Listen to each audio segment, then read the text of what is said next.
Fire lit up the night sky over Ashfall territory, and Elena Voss knew there was no time left to think.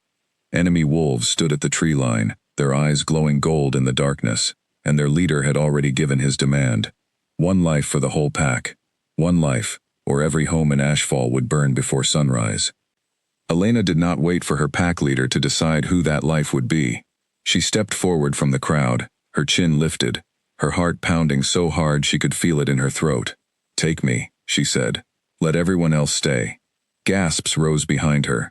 Her best friend, Nora, grabbed her arm and tried to pull her back, but Elena shook her head. She had made her choice, and she would not take it back. The enemy leader studied her for a long moment, his eyes narrowing as if he could see straight through her. Then he smiled, a slow and cruel smile that made her stomach turn. Beside her, an older wolf named Henry, who had trained her since she was young enough to barely walk on 4 legs, tried to step in front of her. "Take me instead," he said. "She is barely more than a pup." "I am not a pup," Elena said quietly, gently pushing his arm aside. "And this is my choice, not yours." Henry's eyes glistened, though he did not argue further, understanding the finality in her voice. He had taught her everything she knew about courage, and now she was showing him exactly how well she had learned that lesson. Behind her, whispers rippled through the gathered pack, some voices pleading with the leader to reconsider, others falling into stunned, helpless silence. Elena kept her eyes fixed forward, refusing to let the sound of her pack's fear break the resolve she had only just found the courage to summon. "A willing sacrifice," the enemy leader said. "How rare, how useful." Elena did not understand what he meant by useful. She only understood that her pack would live, and that was enough. She let the enemy wolves bind her wrists, and walked forward on her own feet, refusing to be dragged. Behind her, she heard her pack calling her name, begging her to stop, but she did not turn around. If she looked back now, she was afraid she would lose her courage completely. The journey away from Ashfall felt like it lasted forever. The enemy wolves moved quickly through the forest, cutting across territory lines that Elena had never crossed before. She had grown up hearing stories about the lands beyond Ashfall, dark tales about a pack ruled by a king so fierce that even other alphas feared his name. Now she was being taken straight into the heart of that same territory. As they moved deeper into unfamiliar territory, Elena's mind drifted briefly to the life she was leaving behind. She thought of the small wooden house she shared with her Aunt Grace, the only family she had left since her parents died protecting the pack many years earlier. She thought of the young pups she trained each morning, their eager faces waiting for her by the training grounds at dawn. She wondered if anyone would tell them what had happened to her, or if she would simply become another name spoken of in quiet, sad whispers. She remembered the story Grace had told her many times over the years, of how her parents had stood together at Ashfall's border during an earlier conflict, refusing to retreat even when the odds turned against them, buying enough time for the rest of the pack to reach safety before they themselves were lost. Elena had grown up believing she could never live up to that kind of courage, yet here she was, walking the same path they once had, choosing her pack's safety over her own. She refused to let herself cry. Whatever waited for her at the end of this journey, she would face it with the same steady courage her parents had shown before her. Fear was allowed, weakness was not. By the time the sun rose, they had reached the borders of Blackthorn land. Elena had expected walls of stone and rows of armed wolves, but what she found instead was strange silence. The village looked half empty. Windows were shuttered. Doors were closed. Wolves moved through the streets with their heads down, speaking to each other in hushed voices, as if afraid to be heard. She was led past the main square, and toward a large stone building that stood apart from the rest, taller than anything else in sight. It looked like a fortress, but there was no life in it. No banners, no guards standing proud at the entrance, only 2 tired-looking sentries who barely glanced at her before opening the heavy doors. Inside, the air was cold and smelled faintly of medicine and old smoke. Elena was taken down a long hallway and locked inside a small stone chamber with a single window too high to reach. The enemy wolves left without another word, as if their job was already finished. Elena sat on the hard floor and pulled her knees to her chest. She had expected chains, threats, maybe even worse. Instead, she had been left completely alone, with no explanation of what would happen next. Hours passed, She counted the cracks in the stone ceiling to keep her mind from spinning into fear.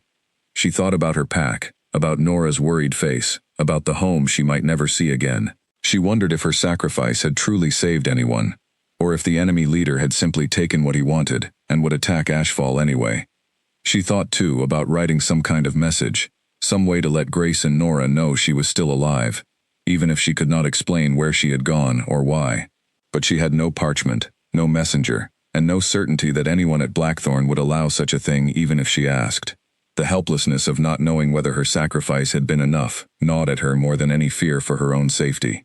Footsteps finally echoed down the hallway. Elena stood quickly, straightening her shoulders even though her legs felt weak. The door opened, and a young guard stepped inside carrying a tray of bread and water. He was barely older than her, with tired eyes and a nervous way of glancing over his shoulder. "Eat," he said quietly. "You will need your strength." "For what?" Elena asked. "Why am I here? Where is the leader who took me?" The guard hesitated, glancing toward the door, as if worried someone might be listening. "That was not our true Alpha," he said. "That was one of his enforcers. Our Alpha has not left his chambers in weeks." Elena frowned, confused. "Then who rules this pack?" The guard lowered his voice even further. "Alpha Damon Blackthorn still rules, but he is dying. No healer has been able to save him, and no one speaks of it openly, because if the other packs learned how weak we have become, they would attack without mercy." Elena's breath caught. She thought of the stories she had heard about the fearsome Alpha King, and tried to picture him lying helpless somewhere in this very building. It did not seem possible. "What does that have to do with me?" she asked. The guard's eyes flicked to hers, and for the first time, something like pity crossed his face. "There is an old prophecy," he said. "It says the only thing that can break the Alpha's curse is a sacrifice freely given, someone who chooses to give up everything, without being forced." Elena's blood ran cold. "That is why they wanted someone who volunteered," she whispered. "Not just any hostage, someone who offered themselves." The guard nodded slowly, then seemed to realize he had said too much. He set the tray down and hurried out of the room without another word, locking the door firmly behind him. Elena stood in the center of the small chamber, her mind racing. She had walked into enemy territory believing she was saving her pack with her own life. Now it seemed her life might be tied to someone else's as well, someone she had never met, a king whose name alone made other wolves tremble. She thought about running, about finding some way to escape through the high window, or overpowering the next guard who came through the door. But even as the thoughts formed, she knew they were foolish. She was deep inside Blackthorn territory, weak from travel, and utterly alone. There was nowhere to run. Instead, she forced herself to eat the bread, drink the water, and think clearly. If her life was somehow tied to this dying Alpha's fate, then she needed to understand exactly what that meant before she could decide what to do about it. The young guard returned later that same evening to collect her empty tray, and Elena took the opportunity to ask him his name, wanting to put a name to the first kind face she had encountered in this frightening place. "Owen," he said, glancing nervously toward the door before answering, sharing his name coincidentally with Ashfall's own leader, though most here simply call me by rank rather than name. "Thank you, Owen," Elena said, "for treating me kindly, even though you did not have to." The young guard seemed surprised by her gratitude, as though kindness itself had become something rare enough in this fortress to warrant acknowledgement. He nodded once before hurrying from the room, though Elena noticed a small, genuine smile before the door closed behind him. Night fell, and Elena lay awake on the thin blanket they had given her, staring up at the small patch of stars visible through the high window. She thought of Ashfall, of the warm fires and familiar faces she might never see again. She thought of the enemy leader's cruel smile, and the guard's frightened whispers, and the strange, heavy silence that hung over this entire fortress like a held breath. Somewhere in this building, a king was dying, and somehow, impossibly, she had become part of the only hope left to save him. Elena closed her eyes, but sleep would not come easily. Whatever waited for her in the morning, she knew her life had changed forever the moment she stepped forward to save her pack. She had thought that sacrifice would be the hardest choice she ever made. She had no idea yet how wrong she was. The morning brought new sounds to the fortress, footsteps moving faster, voices rising with an urgency that had not been there the day before. Elena sat up on her thin blanket and listened carefully, trying to understand what had changed. The door to her chamber opened without warning, and instead of the nervous young guard, 3 older wolves entered, dressed in robes that marked them as healers. They studied her with sharp, assessing eyes, circling her like she was a puzzle they needed to solve quickly. "Stand," the eldest healer said. Her voice was firm, but not unkind. "We need to examine you." Elena stood slowly, her arms crossed over her chest. "Examine me for what? No one has explained anything to me since I arrived." The healer studied her for a long moment before answering. "Our alpha is dying from a curse placed on him years ago, a slow poison from betrayal that no medicine has been able to cure. There is an old prophecy that speaks of breaking such a curse only through a willing sacrifice, someone who gives themselves freely, without force or trickery." "So the guard told me the truth," Elena said quietly. The healer's eyebrows rose slightly, surprised that Elena already knew this much. "Yes, and you fit the requirements better than anyone we have found in years. You stepped forward on your own. No one forced you to take that enemy leader's place." Elena's chest tightened. "I did that to save my pack, not to save your alpha. The prophecy does not care about your reasons," the healer said. "Only about your choice. A sacrifice freely given, regardless of the reason behind it, is still a sacrifice freely given." Elena felt a chill run down her spine. She had believed her sacrifice ended the moment she crossed into Blackthorn territory. Now it seemed her choice might carry consequences far beyond anything she had imagined. The healers proceeded to examine her carefully, checking her pulse, her eyes, even asking her strange questions about her family history and her connection to her old pack. The healers proceeded to examine her carefully, checking her pulse, her eyes, even asking her strange questions about her family history and her connection to her old pack. "Have you ever felt a pull towards someone you had never met before?" one of the younger healers asked, jotting notes onto a small parchment. "Any dreams involving unfamiliar faces or sensations you could not explain?" Elena shook her head slowly. "Nothing like that," she admitted. "My life before this was simple. Training pups, helping with the harvest. Nothing that would suggest I was meant for something like this." "That is not unusual," the eldest healer reassured her, noting something down as well. "The old records suggest the bond, if it forms at all, typically awakens only once both parties are in close proximity. There would have been no reason for you to feel anything before arriving here." Elena answered as best she could, though her mind kept circling back to one single thought. Somewhere in this fortress was a king whose life might depend on her. "When will I meet him?" she finally asked. The eldest healer exchanged a glance with her companions before answering. "Soon. The Alpha does not know yet that you have arrived. He refuses most visitors these days. His pride will not easily accept that his survival depends on someone else's mercy." Elena almost laughed at the strange twist of fate.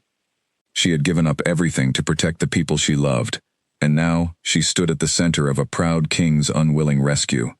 The healers left her with instructions to rest and eat well, promising that she would be brought before the Alpha within the next few days, once the proper preparations were made. Elena spent the following hours pacing her small chamber, her mind spinning with questions no one seemed willing to answer fully. What exactly would this sacrifice require of her? Would she have to give up her life entirely, or something else, something she could not yet imagine? And what kind of man was this Alpha Daemon Blackthorn, whose name struck fear into wolves across many territories, yet who now lay somewhere in this very fortress, too weak to leave his own chambers? That evening, the nervous young guard returned with her dinner, and Elena seized the chance to ask him more questions. "What is he like?" she asked. "Your Alpha." The guard considered his answer carefully. "He was once the strongest leader our pack has ever known. Fair, but unforgiving toward betrayal. Since the curse took hold of him, he has become distant, angry. He blames himself for trusting the wrong person, and that anger has only grown worse as his strength has faded." "Betrayal by who?" Elena asked. The guard's face darkened, and for a moment, Elena thought he might refuse to answer. "His mate," he finally said. "She was the one who helped place the curse on him. No one speaks of her name anymore." "How could someone do that to their own mate?" Elena asked quietly, unable to imagine such cruelty toward someone bound to you by something as sacred as a true bond. The guard glanced around, before lowering his voice even further. "She was never truly his mate by choice," he explained. Their bond was arranged by the old council for the sake of an alliance between territories. She resented it from the beginning, though our alpha did not know that until it was far too late. When a rival pack offered her freedom and wealth in exchange for weakening him from within, she agreed without hesitation. "That is a terrible thing to carry," Elena murmured. "It is why he trusts no one now," the guard said. "Not fully. Every kindness shown to him, he questions. Every loyalty, he doubts. The curse poisoned his body, but her betrayal poisoned something in him that no healer's medicine can reach." Elena sat back, stunned. A betrayal that deep would leave scars on anyone, let alone a proud and powerful leader.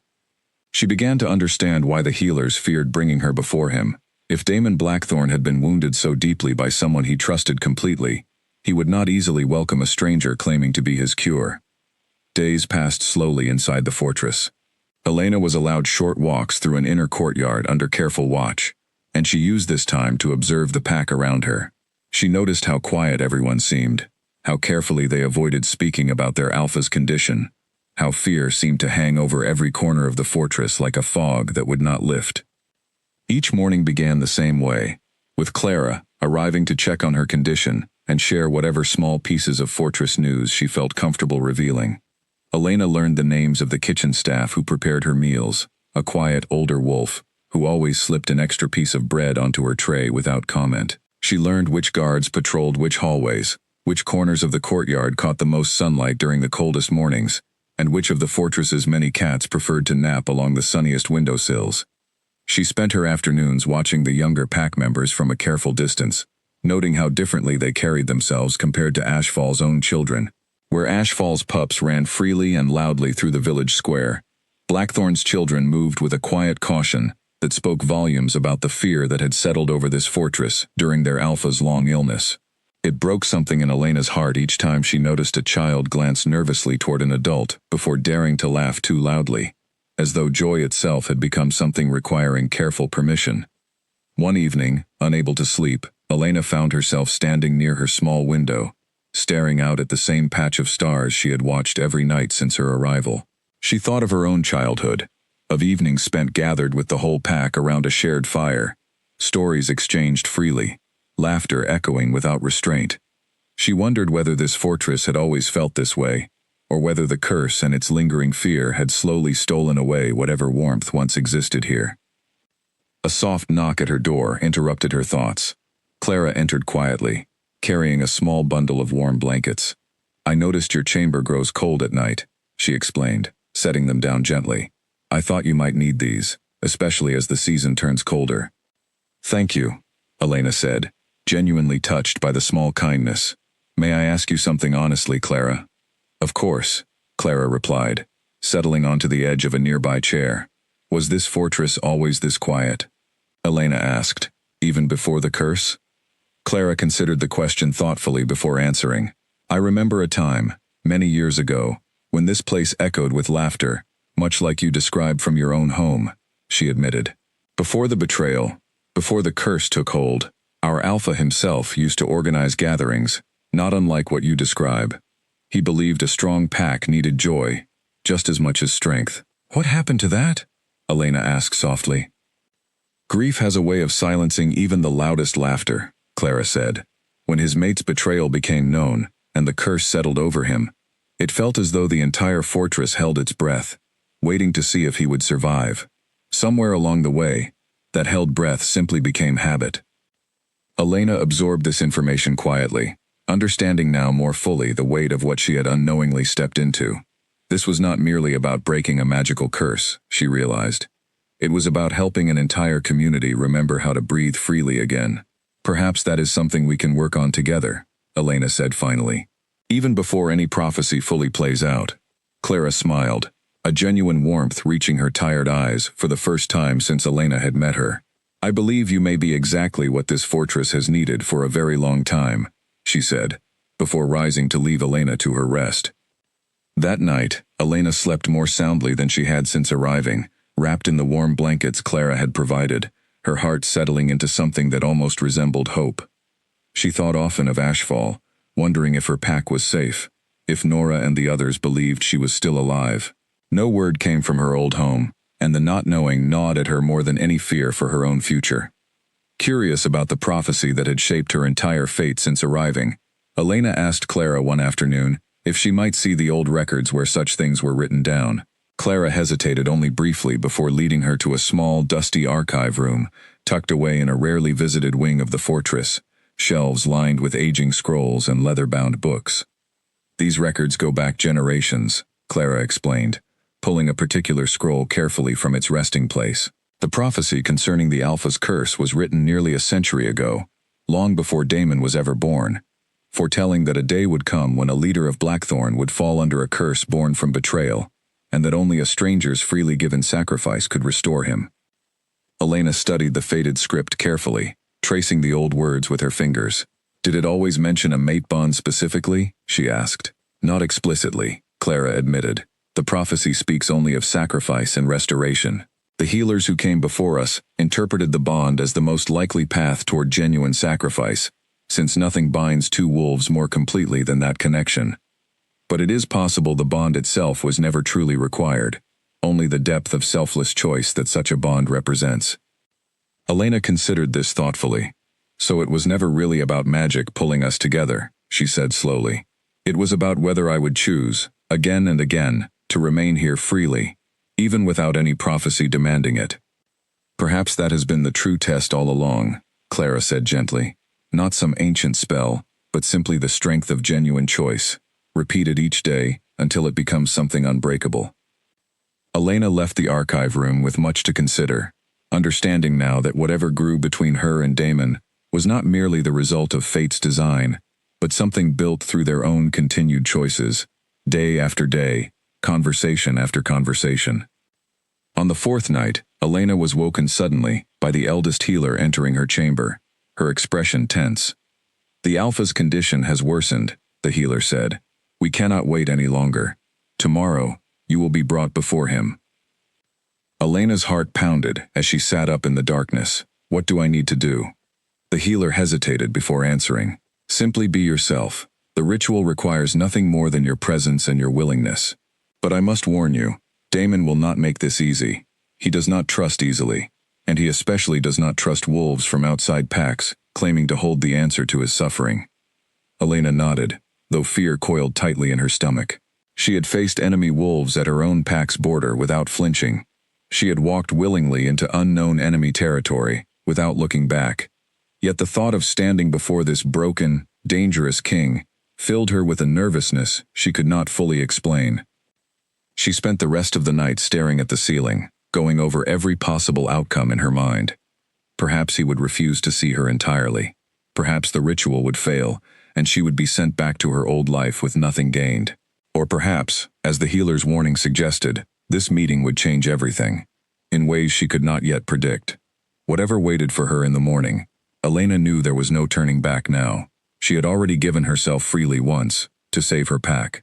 Tomorrow she would learn exactly what that sacrifice truly meant, and whether the price of saving a dying king would cost her everything she had left. The first light of dawn crept through her small window, and Elena rose to meet it, steadying her breathing, preparing herself as best she could for whatever lay ahead.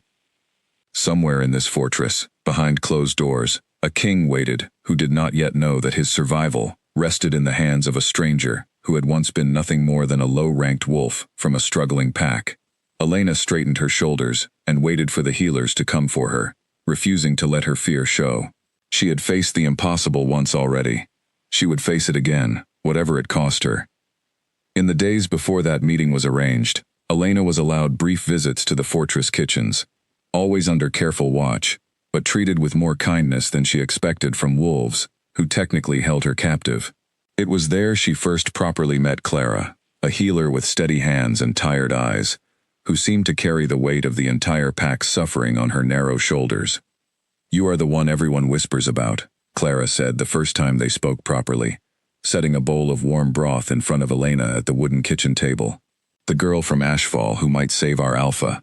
"I do not know if I can save anyone," Elena admitted. "No one has explained enough for me to understand what is truly expected of me." Clara studied her for a long moment before sitting down across from her, lowering her voice so the other kitchen workers would not overhear. Our alpha was betrayed by someone he trusted with his entire heart, she said. Since then, this fortress has existed under a kind of quiet grief that never fully lifts. Every healer who has tried to break his curse has failed, not because our methods were wrong, but because he refuses to let anyone close enough to try properly. Then why would I be any different? Elena asked. Because you did not come here seeking anything from him, Clara said simply. You came here to save people you love. There is no ambition in that, no hidden motive. Perhaps that is exactly what the old prophecy requires. Elena turned the words over carefully in her mind during the following days, watching the fortress around her with new understanding. She noticed how the younger pups avoided the northern wing entirely, where Damon's chambers were located, as though even children understood some deep sadness lived there. She noticed how the older wolves spoke of their alpha with a strange mixture of fierce loyalty and quiet worry, never quite meeting each other's eyes when his name arose in conversation.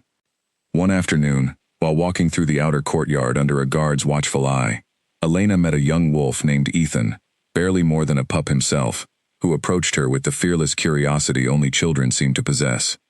Are you really going to fix the alpha? He asked, tilting his head at her.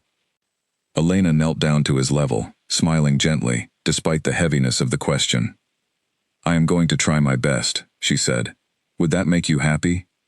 Ethan nodded eagerly. Everyone is scared all the time here, he said. I do not remember what it was like before, but my mother says this fortress used to be full of laughter. Elena felt her chest tighten at the simple honesty of his words. Whatever burden she carried, whatever fear gripped her about the unknown ritual ahead, she found herself thinking less about her own uncertain fate, and more about the quiet suffering of an entire pack, waiting patiently for hope to return.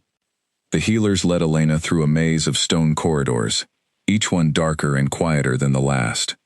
The deeper they went into the fortress, the colder the air became, until Elena could see her own breath in front of her. She wrapped her arms around herself, though she suspected the chill she felt was not entirely from the temperature. They stopped before a pair of tall wooden doors carved with symbols Elena did not recognize, old markings worn smooth by time. 2 guards stood on either side, their faces grim, and neither one looked directly at her as the healers approached. He knows you are coming, the eldest healer said quietly. He agreed to see you, though not happily. Elena swallowed hard. What should I say to him? Say nothing, unless he speaks first, the healer warned.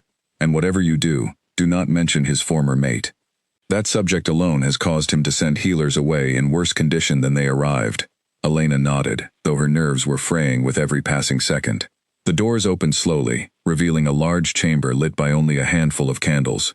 The room smelled of herbs and something bitter beneath them, like medicine that had stopped working long ago. In the center of the room, propped up against a mountain of pillows on a massive bed, lay a man who did not look like any king Elena had imagined. His skin was pale, almost gray, and dark circles ringed his eyes. Yet even in this weakened state, there was something commanding about him, a sharpness in his gaze that suggested the strength beneath his illness had not fully disappeared. Damon Blackthorne studied her the moment she stepped into the room, his eyes narrowing with suspicion.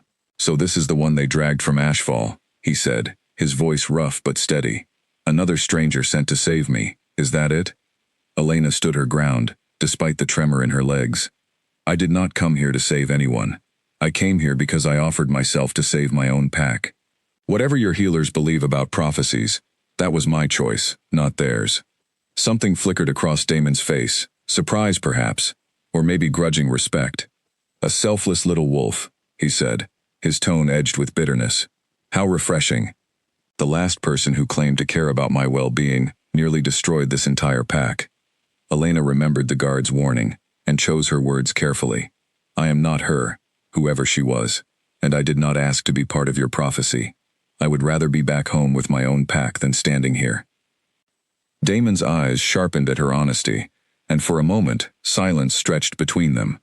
Then, unexpectedly, a short laugh escaped him, rough and unused, as if he had not laughed in a very long time.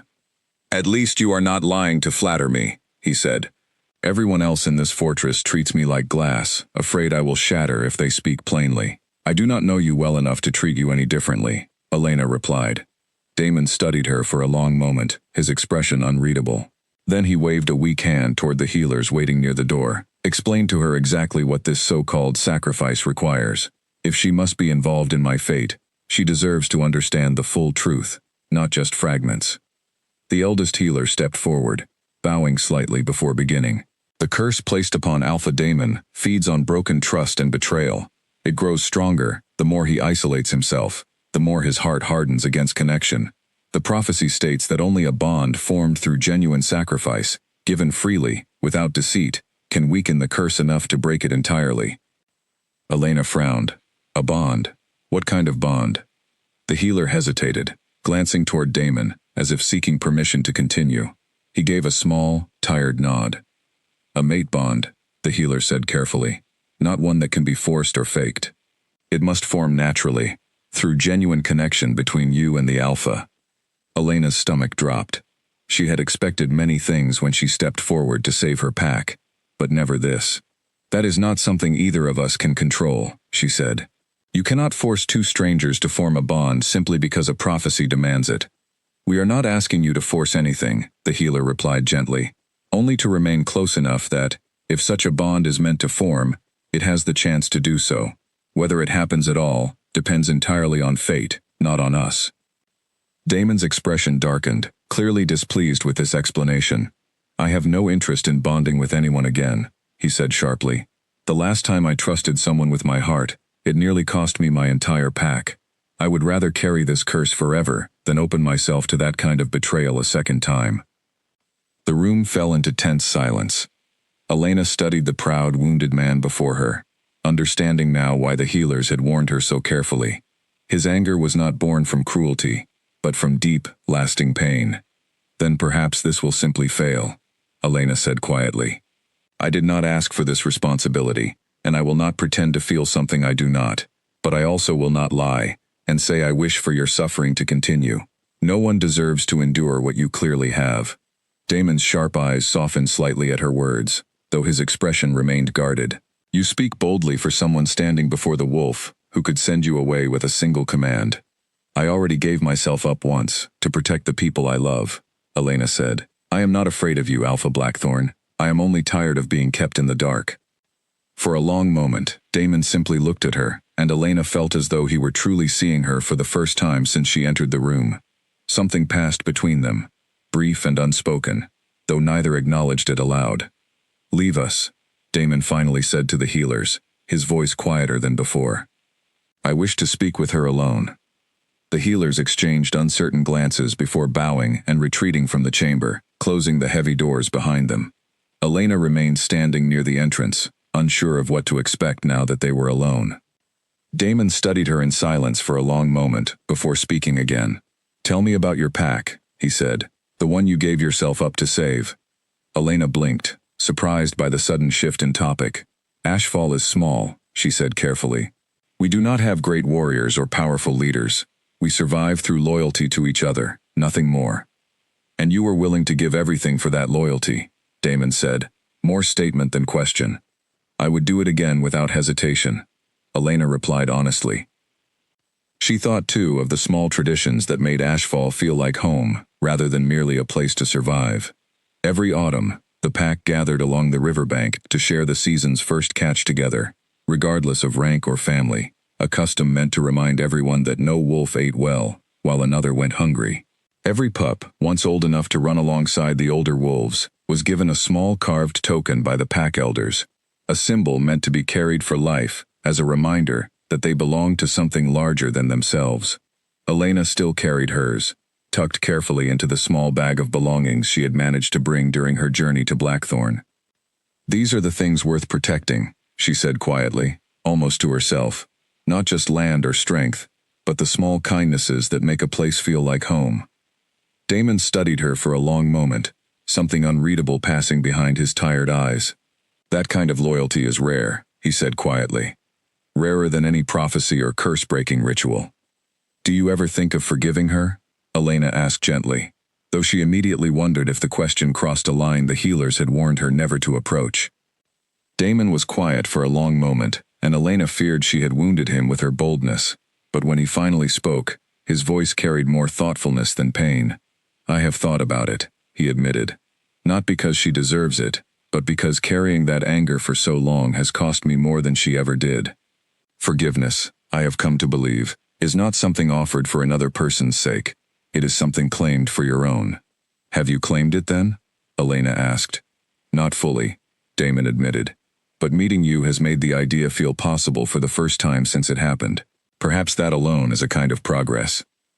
Elena did not know how to respond to that, so she remained silent, watching him carefully. That night, alone in her chamber, Elena found herself wrestling with a question she had avoided since first learning of the prophecy. If some ancient force had decided long ago that she would be the one to save him, did her feelings truly belong to her, or had they simply been arranged by fate before she ever had a choice in the matter? The thought unsettled her more than she expected, and she resolved to ask Damon directly, rather than let the doubt fester silently. The next day, during their garden walk, she voiced the concern plainly. How do we know any of this is real? She asked, and not simply the prophecy forcing our feelings into existence. Damon considered the question seriously, rather than dismissing it. I have wondered the same thing, he admitted. But prophecies, from what the old records suggest, can only guide circumstance. They cannot force genuine feeling. Whatever grows between us, grows because we choose it, each day, not because some old spell demands it. Elena found comfort in his answer, though the question would return to her mind more than once before she finally let it rest entirely, trusting instead, in the steady, ordinary moments they continued building together.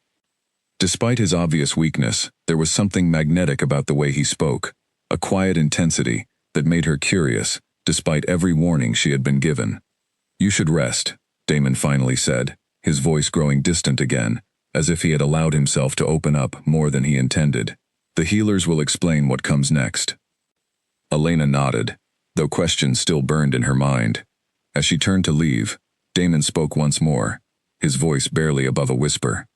Thank you, he said, for at least being honest with me. Elena paused at the door, glancing back at him one final time, before stepping into the hallway. The heavy doors closed behind her, and she stood there for a moment, trying to steady her racing thoughts. That night, lying awake in her chamber, Elena turned the entire strange journey over in her mind, from the moment she stepped forward at Ashfall's border, to this quiet fortress deep within enemy territory. She had expected fear to define every day since her capture, yet somehow, fear had slowly given way to purpose, and purpose had slowly begun giving way to something she had not expected to feel toward the very man she had once been taken to save. She wondered if her parents, wherever their spirits now rested, would recognize the choice she had made, or if they would simply see it as another version of the same selfless courage they had once shown themselves. She decided, finally, that it did not matter whose approval she sought. This choice belonged entirely to her. She had walked into that chamber expecting a fearsome king whose reputation alone inspired terror. Instead, she had found a wounded man clinging to whatever pride remained, terrified of trusting anyone ever again. Elena did not know what the days ahead would bring, whether some strange bond truly would form between them, or whether this entire prophecy would fail and leave them both exactly where they started. But as she walked back through the cold stone corridors toward her small chamber, she found herself thinking not of escape or of home, but of the quiet, wounded man she had just left behind. Whatever came next, she suspected her life had already changed in ways she could not yet fully understand. Back in Ashfall, though Elena had no way of knowing it, Nora visited Grace's small home every single evening, the two of them sitting together in worried silence, waiting for any word of what had become of the girl they both loved. Grace kept Elena's carved pack token displayed on the small shelf above her hearth, touching it gently each night before sleep, as though the small gesture might somehow carry her hope across the distance separating them. She is alive, Nora insisted one evening, more to convince herself than anyone else. I would feel it somehow, if she were not. Grace nodded, though the uncertainty in her own eyes betrayed how desperately she wanted to believe the same thing. Neither of them could have imagined, during those long, anxious weeks, the unexpected path Elena's sacrifice had already set into motion, far beyond Ashfall's borders, within the walls of a fortress they had once only feared from a distance. Days settled into a strange new rhythm inside the fortress. Every morning, a healer named Clara arrived at Elena's chamber to check on her, and every afternoon, Elena was allowed to walk through the inner courtyard, always watched, but never treated harshly. She began to notice small things about the pack around her that she had missed during her first days of fear and confusion. The wolves of Blackthorn were not the monsters she had once imagined. They were tired, worried, and clearly loyal to their alpha despite his illness. Children peeked at her from behind their mothers with wide, curious eyes, and older wolves nodded politely when she passed, though none dared speak to her directly. On the 5th day, Clara arrived with unexpected news. "The alpha has asked for you again," she said. "He wishes for you to walk with him in the garden this time, rather than remain in his chambers." Elena raised an eyebrow, surprised. "He can walk now?" "Barely," Clara admitted, "but he insists. Since your first meeting, something has shifted in him. He has eaten more in the past days than he has in the past month combined." Elena felt a strange flutter in her chest at this news, though she pushed the feeling aside, unsure what to make of it. She followed Clara through the fortress and out into a hidden garden she had not known existed, tucked behind high stone walls, filled with wildflowers that seemed out of place against the cold gray fortress surrounding them. Damon waited near a stone bench, leaning heavily on a carved wooden cane, though he straightened slightly when he saw her approaching. His color looked better than before, though exhaustion still lined his face. "You look surprised to see me standing," he said, a faint trace of dry humor in his voice. "I am," Elena admitted honestly. "The healers made it sound as though you rarely leave your chambers." "I rarely have a reason to," Damon replied. He gestured toward the garden path ahead of them. "Walk with me. I grow tired of these same 4 walls." Elena fell into step beside him, matching his slow, careful pace. For a while, neither of them spoke, simply walking through the quiet garden as birds called softly overhead. Elena found the silence oddly comfortable, though she reminded herself not to grow too at ease around a man whose moods, according to the guards, could shift as quickly as weather. "Tell me something about Ashfall that is not about loyalty or sacrifice," Damon finally said. "I have heard enough about your willingness to die. I want to know what kind of life you actually lived before all of this happened." Elena considered the question carefully. "I used to help train the younger pups," she said, "teaching them how to track scents, how to move quietly through the forest. It was simple work, but I loved it. There is something peaceful about watching someone learn to trust their own instincts." Damon glanced at her sideways, something thoughtful in his expression. "You sound like you miss it." "I do," Elena admitted. "Every day." "Then why offer yourself so easily, knowing you might lose all of that forever?" Elena stopped walking and turned to face him directly. "Because the alternative was losing everyone I taught, everyone I grew up with, everyone I loved. What good is a peaceful life if the people who make it worth living are gone?" Damon studied her for a long moment, his sharp eyes searching hers, as if trying to find some hidden trick behind her words. Finding none, something in his expression softened slightly.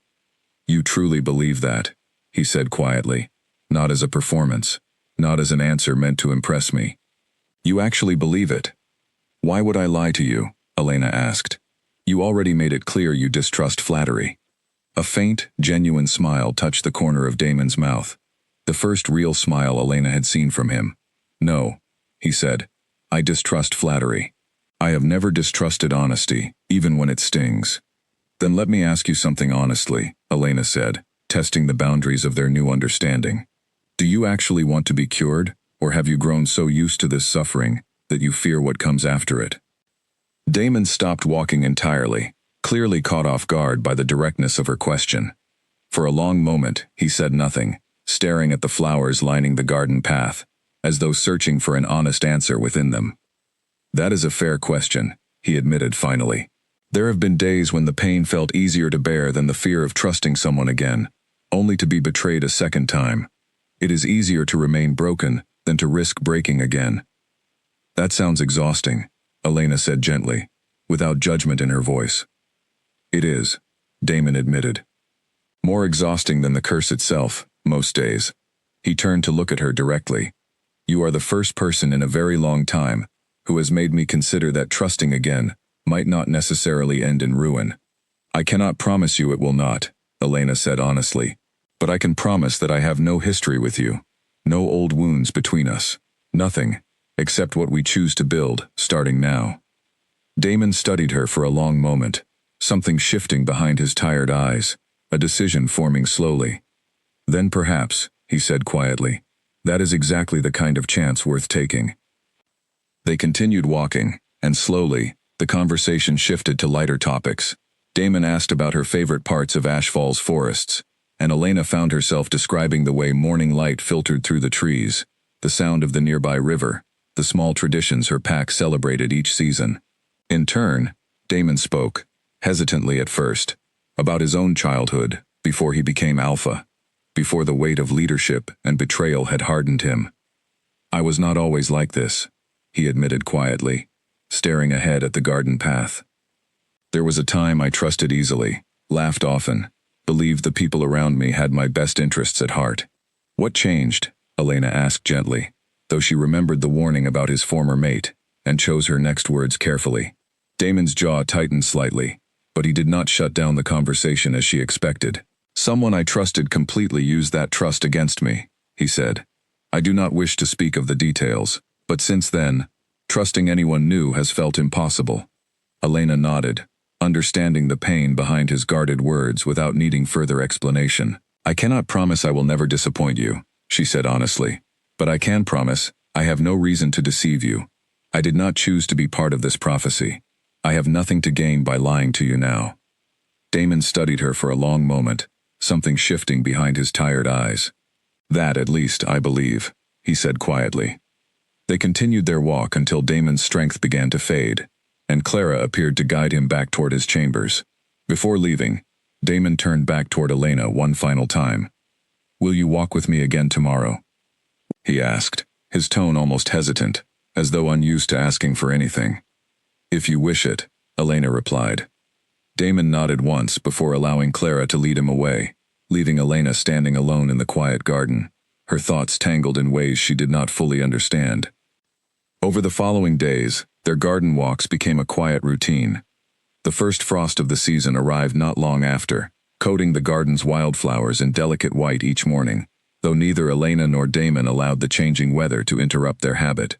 They simply wrapped themselves in heavier cloaks and continued walking, watching their breath curl into the cold morning air as they talked.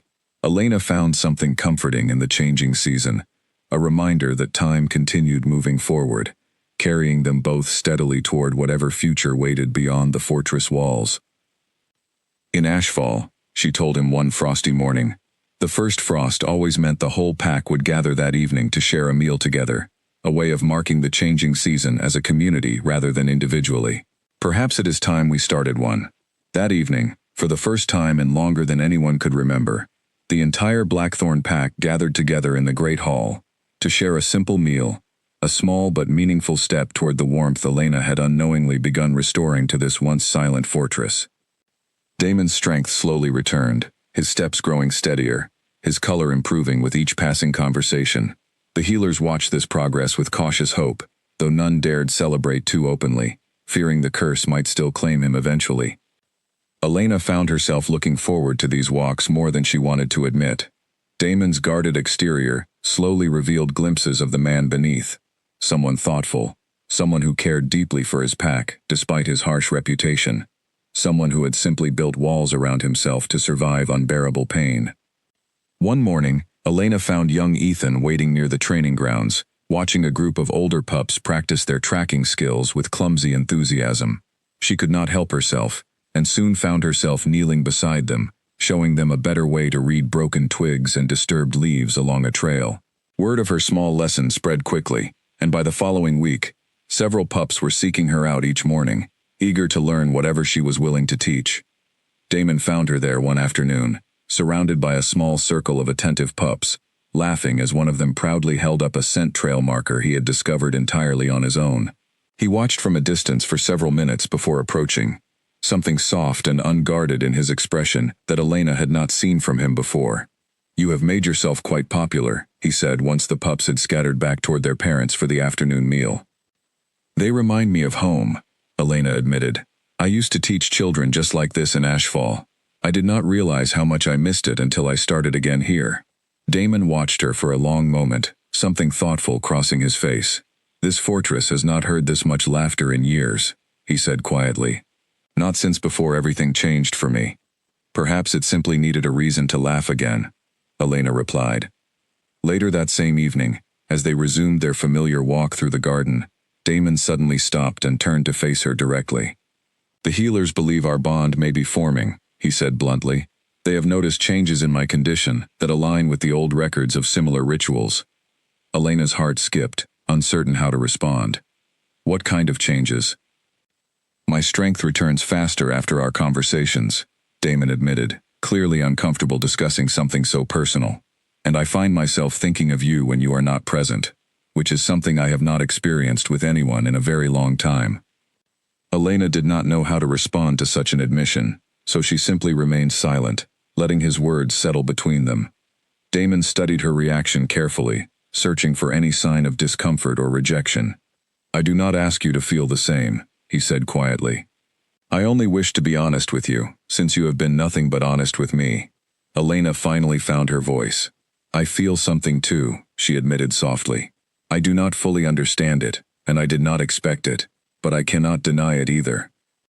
Something in Damon's expression shifted, relief mixing with cautious hope. For a brief moment, the fortress around them, the prophecy, the looming threat of his curse, all seemed to fade into the background, leaving only two people, slowly discovering an unexpected connection neither had asked for, but neither could fully deny. Yet even as this fragile hope bloomed between them, Elena could not shake a nagging worry deep in her chest. Somewhere beyond these fortress walls, her old pack remained without word from her, and somewhere within these very walls, an old betrayal still lingered, waiting perhaps, to strike again, before this new bond had any chance to fully take root. The following morning, Clara arrived at Elena's chamber earlier than usual, her expression tight with urgency, rather than her usual calm. The Council of Healers wishes to attempt the ritual today, she said without preamble. The bond forming between you and the Alpha has grown strong enough that we believe it can now be used to weaken the curse directly. Elena's stomach tightened with nerves. What exactly does the ritual involve? A joining of intention, Clara explained. You and the Alpha will stand together within a circle, marked by old symbols, and the healers will channel the strength of your bond directly against the curse embedded in him. It will not cure him completely, not yet, but it should ease his suffering considerably. Before summoning Elena, the Council of Healers had debated long into the previous night about whether the timing was truly safe. One younger healer had argued for caution, worried that rushing the ritual before the bond had fully matured might weaken its effect entirely, or worse, cause harm to both participants. The eldest healer had countered that Damon's condition was deteriorating rapidly enough that further delay carried its own considerable risk. We cannot promise perfect safety in either direction, the eldest healer had finally admitted to her colleagues. But waiting carries certain danger, while acting carries only possible danger. I know which risk I am willing to accept for our Alpha's sake. That decision, made with heavy hearts and no guarantee of success, was what brought Clara to Elena's door earlier than usual that morning. Elena dressed quickly, her mind racing with uncertainty. She had grown close to Damon over the past days, closer than she ever expected when she first arrived at this fortress as a frightened captive. Yet the idea of participating in some ancient ritual, with consequences she could not fully predict, filled her with unease. She was led to a chamber she had not seen before, a wide circular room with strange symbols carved deeply into the stone floor, matching the ones she had noticed on the doors during her very first meeting with Damon. Candles burned around the edges of the circle, their flames flickering despite no breeze in the sealed room. She was led to a chamber she had not seen before, a wide circular room with strange symbols carved deeply into the stone floor, matching the ones she had noticed on the doors during her very first meeting with Damon. Candles burned around the edges of the circle, their flames flickering, despite no breeze in the sealed room. The eldest healer stopped Elena just outside the circle, placing a steadying hand on her shoulder. Once you step inside, she warned quietly, the ritual cannot be undone partway through. Whatever you feel, however intense it becomes, you must remain until the chanting stops completely. Stepping outside the circle too soon could leave the Alpha worse off than before, the curse's energy left unfinished and unstable. Elena nodded, steadying her breathing despite the fear coiling in her stomach. She thought of Ashfall, of Grace, of everything she had already survived to reach this moment. and found a measure of calm in remembering how far her courage had already carried her. Damon already stood within the circle when she arrived, dressed simply, his expression tense but resolute. He looked healthier than she had ever seen him, yet there remained a shadow beneath his eyes that spoke of the curse still lingering inside him. The air within the circle felt different the moment Elena crossed its boundary, thicker somehow, charged with an energy she could not name, but felt pressing gently against her skin, like standing too close to a fire without yet feeling its heat. The candle flames along the circle's edge burned steadier here than they had outside it, tall and unwavering despite the complete stillness of the sealed chamber. "You do not have to do this," he said quietly as she approached. "If you have doubts, speak them now. I will not force you into something you are not ready for." Elena studied him for a long moment, weighing her fears against the connection she had already come to feel toward him. "I am not doing this because I am forced," she said. "I am doing this because I choose to." Something in Damon's expression softened at her words, and he reached out his hand toward her. Elena hesitated only briefly, before placing her hand in his, stepping fully into the circle beside him. The healers began their chant, an old language Elena did not understand, rhythmic and low, filling the chamber with a strange energy she could feel prickling against her skin. The candle flames grew taller, casting flickering shadows against the stone walls, and Elena felt a warmth spreading from where her hand touched Damon's, slowly moving up her arm and settling deep within her chest. Damon's grip tightened around her hand, his breathing growing heavier as the ritual intensified. Elena could see pain flickering across his face, though he did not pull away. His eyes locked onto hers, as if her gaze alone gave him strength to endure whatever the ritual demanded of him. "Stay with me," he murmured, his voice strained. "I am here," Elena replied firmly, refusing to look away from him, despite the growing intensity of the chanting around them. She could feel Damon's heartbeat somehow, distant yet unmistakable, sinking gradually with her own, until she could no longer tell where the rhythm of her pulse ended and his began. Images flickered faintly at the edge of her mind, fragments that did not belong to her own memory. A much younger Damon, laughing freely beneath a summer sky. The same man standing alone atop a fortress wall years later, grief etched permanently into his features. She understood, in that strange shared instant, more about his pain than any conversation could have revealed. The warmth in her chest grew hotter, almost uncomfortable, yet Elena forced herself to remain steady, understanding instinctively that pulling away now might undo whatever progress the ritual was making. She could feel something shifting between them, an invisible thread strengthening with every passing second, binding her fate more closely to his than she had ever imagined possible.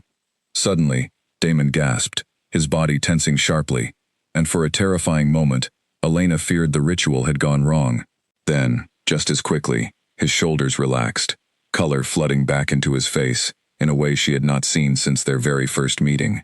The healer's chanting slowed, then stopped entirely, and the candle flames settled back into their normal steady glow. Silence filled the chamber, broken only by Damon's heavy breathing as he steadied himself. "It worked," the eldest healer said, her voice filled with cautious wonder. "The curse has weakened significantly. I have not seen this much improvement in years of searching for a solution." Clara, standing near the edge of the circle, wiped tears from her eyes without embarrassment. She had served as the fortress's lead healer since before the curse first took hold, and had spent years blaming herself for failing to find a cure sooner. "Forgive me," she said softly, when Elena glanced her way. "I have waited so long to see him look this way again. I served his mother before him, and I promised her, before she passed, that I would look after her son no matter what came. Today, for the first time, I feel as though I finally kept that promise properly." Elena felt her own knees weaken slightly, exhaustion washing over her from whatever energy the ritual had drawn from her. Damon caught her before she could stumble, his arms surprisingly steady despite his own weakened state moments before. "Are you well?" he asked, concern clear in his voice. "Tired," Elena admitted, "but well." Damon studied her carefully, his expression filled with something Elena had not seen from him before, a raw, unguarded gratitude that seemed to strip away every wall he had built around himself since his betrayal years ago. "Thank you," he said softly, "for choosing this, for choosing me." He studied her carefully for a long moment, something raw and unguarded crossing his features. I do not know how to properly thank someone for giving me back my life, he admitted. Words feel insufficient for something this large. You do not need grand words, Elena replied gently. Simply continuing to heal, continuing to lead your pack well, that is thanks enough. Elena managed a tired smile. We are not finished yet, are we? The healer said the curse only weakened, not broke completely. Damon's expression grew serious again. No, he admitted. There is still more work ahead. But for the first time in years, I finally believe it is possible to be free of this curse entirely. The healers ushered them both to separate chambers, to rest and recover from the ritual's toll, though Elena found herself thinking of Damon, even as exhaustion pulled her toward sleep. Something profound had shifted between them during that ritual, a connection deeper than mere words could fully explain.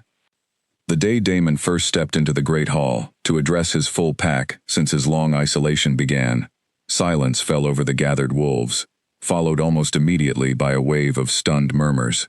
Many of the younger pack members had never seen their alpha standing tall and strong, having only known him as the distant, ailing figure spoken of in worried whispers. I know many of you have wondered whether I would ever stand before you again as your leader, Damon said, his voice carrying clearly across the hall. I will not pretend the road back was easy, or that I walked it alone. I owe my recovery to choices made freely, by someone who owed this pack nothing, and chose to help regardless. He gestured toward Elena, standing quietly near the edge of the hall, and every eye turned toward her, curiosity and gratitude mixing openly on many faces. Whatever comes next for Blackthorn, Damon continued, we move forward stronger, wiser, and, I hope, more united than we have been in a very long time. The hall erupted into genuine applause, warriors and healers alike, expressing relief and hope that had been buried for years beneath fear and uncertainty. Elena felt her cheeks warm under the sudden attention, though pride swelled in her chest at seeing Damon reclaim his rightful place among his people. Over the following days, Damon's recovery accelerated remarkably. He began attending pack meetings again, his voice steady and commanding, as he addressed concerns that had been neglected during his long isolation. The wolves of Blackthorn watched their alphas return with visible relief, whispers of hope spreading through the fortress for the first time in longer than anyone could remember. Not everyone within the fortress welcomed these changes with open arms. During one pack meeting, an older warrior named Marcus voiced concern in front of the full council. We know nothing of this woman beyond her origin in a rival pack, he said, careful to keep his tone respectful despite his obvious unease. How can we be certain her intentions are as pure as they appear? Another council member nodded in cautious agreement, though a younger advisor quickly countered. She has done nothing but help since her arrival, the younger wolf pointed out. The pups adore her, Clara trusts her completely, and our alpha grows stronger each day since she began visiting him. What more proof do we require? Proof enough for some, perhaps, Marcus replied evenly. But caution has kept this pack safe through difficult years. I mean no disrespect by asking these questions. Damon's expression hardened at the challenge, but before he could respond sharply, Elena stepped forward calmly. Your caution is reasonable, she said, addressing Marcus directly. I would question a stranger's motives too, if our positions were reversed. All I can offer is my actions, not simply my words.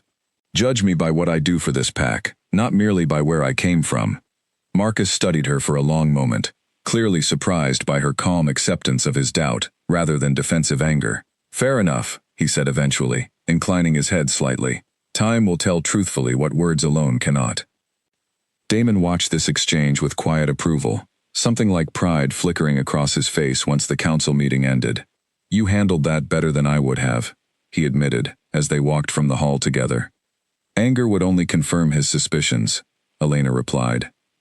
Patience proves them wrong instead. Elena, too, found herself drawn more deeply into pack life. She began helping Clara with minor healing tasks, and slowly, the wolves who had once regarded her with suspicion began treating her with genuine warmth and respect. She also began spending time with several of the younger warriors, sharing tracking techniques she had learned growing up along Ashfall's dense forest trails, methods that differed considerably from the more open terrain Blackthorn warriors were accustomed to patrolling. A seasoned tracker named Kara approached her one afternoon with evident curiosity, watching Elena demonstrate how to read disturbed moss along a shaded trail. Your methods work differently than ours, Kara admitted. We rely mostly on scent alone out here, since our terrain offers fewer visual signs. But what you are showing us could prove useful during forest patrols along our southern border. I am glad to share whatever might help, Elena replied, pleased to find her old skills valued in this new home, rather than seen as foreign or unnecessary. Word of her usefulness spread quickly among the warrior ranks, further easing whatever lingering doubts remained about her place within the pack. She still thought of Ashfall often, worry gnawing at her whenever she considered how much time had passed without any news of her old home, but the growing bond with Damon, and the acceptance she found among the Blackthorn pack, offered comfort she had not expected to find in enemy territory. One evening, as the sun set behind the fortress walls, Damon found her in the garden where their friendship had first taken root. He looked stronger than ever, his eyes clear, his posture confident, in a way that reminded Elena of the fearsome reputation that had once terrified her before she ever met him. I owe you more than simple thanks, he said, sitting beside her on the familiar stone bench. You have given me back my life, my strength, perhaps even my ability to trust again. I only did what felt right, Elena replied honestly. I never expected to feel this way about someone I met under such strange circumstances. Damon reached for her hand, his touch gentle, despite his renewed strength. Whatever this bond between us has become, he said quietly, I no longer wish to fight against it. I do not know what the future holds, especially with your pack's fate still uncertain, but I know I do not wish to face that future without you beside me. Perhaps one day, Elena said softly, allowing herself to imagine it for the first time, our two packs could stand together, rather than remain divided by old fear. Ashfall and Blackthorn were never truly enemies, only strangers who never had reason to trust one another. That is a future worth building toward, Damon agreed, something hopeful entering his voice for the first time since she had known him. Perhaps sooner than either of us expects. Elena's heart swelled with emotions she had never expected to feel toward this once feared Alpha King. Yet even as hope bloomed between them, a nagging worry remained deep within her chest. She had heard nothing from Ashfall in weeks, and somewhere, she feared, danger might still be gathering against the home and family she had sacrificed everything to protect. As if summoned by her very thoughts, a guard suddenly burst into the garden, his expression urgent and pale. Alpha, he said breathlessly. Word has arrived from the northern borders. There is trouble, involving the pack known as Ashfall. Elena's blood ran cold, her hope from moments before shattering instantly into fear. Whatever peace she had found within these fortress walls, it seemed her past was not yet finished demanding her attention.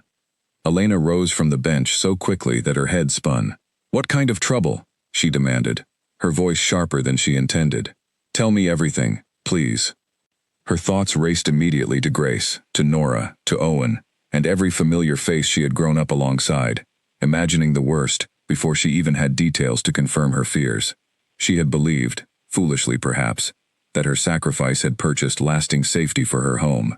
The thought that it might have only bought them a brief reprieve filled her with a cold, creeping dread. The guard glanced nervously at Damon, unsure whether to address the Alpha or the woman standing beside him. Damon nodded once, granting silent permission for the guard to continue. Scouts along the northern border reported movement near Ashfall territory, the guard explained. Wolves bearing markings from the same pack that first attacked them, gathering again in greater numbers this time. It appears they intend to finish what they started before. Elena's chest tightened painfully. They promised to leave my pack alone if I came willingly. They gave their word. Enemies who curse innocent leaders and prey on weakened packs rarely honor their promises, Damon said grimly, rising to stand beside her. This does not surprise me, though it angers me greatly to hear it. We have to help them, Elena said immediately, turning to face him directly. Please, Damon. Ashfall cannot withstand another attack, especially not one larger than the last. Damon studied her for a long moment, clearly torn between his growing feelings for her and the practical concerns of his own pack's continued vulnerability. My own strength has only recently begun to return, he said carefully. My warriors have spent weeks anxious and unprepared, focused on my recovery rather than training for conflict. Sending them into battle now carries great risk. Elena felt panic rising in her chest, though she forced herself to remain calm and think clearly, rather than let fear control her words. I understand the risk to your pack, she said. But if Ashfall falls, everything I sacrificed will have been for nothing. My family, my friends, everyone I grew up with, gone, while I sit safely behind these walls. Damon's expression softened, though the weight of leadership clearly warred within him. I do not take this decision lightly, he said. Give me until morning to consult with my most trusted advisors. I promise you, Elena, I will not simply abandon your pack to their fate, but I must ensure that any action we take does not leave Blackthorn equally vulnerable in the process. Alone in his chambers that night, Damon wrestled with the weight of his responsibility. He thought of Felix's earlier accusation, unspoken but implied, that his judgment might be clouded by personal feeling rather than sound leadership. He thought of the warriors who trusted him to protect their homes and families first, and the very real danger of dividing his forces so soon after his own long recovery. Yet he also thought of Elena's unwavering loyalty to her pack, the same quality that had first drawn him to her, and understood that abandoning Ashfall now would betray the very values that had helped restore him. By dawn, his decision had solidified, not from impulse, but from careful, deliberate reasoning that balanced both duty and honor equally. Elena nodded reluctantly, understanding the difficult position she had placed him in, even as fear for her old home gnawed at her relentlessly. That night, sleep proved impossible. She paced her chamber for hours, imagining every horrible possibility that might unfold at Ashfall's borders, while she remained helplessly far away. Near dawn, exhaustion finally overtook her, though her rest proved fitful and filled with anxious dreams of fire and fleeing wolves. She woke to Clara gently shaking her shoulder, the healer's expression grave. The Alpha has called a council meeting, Clara said. He requests your presence.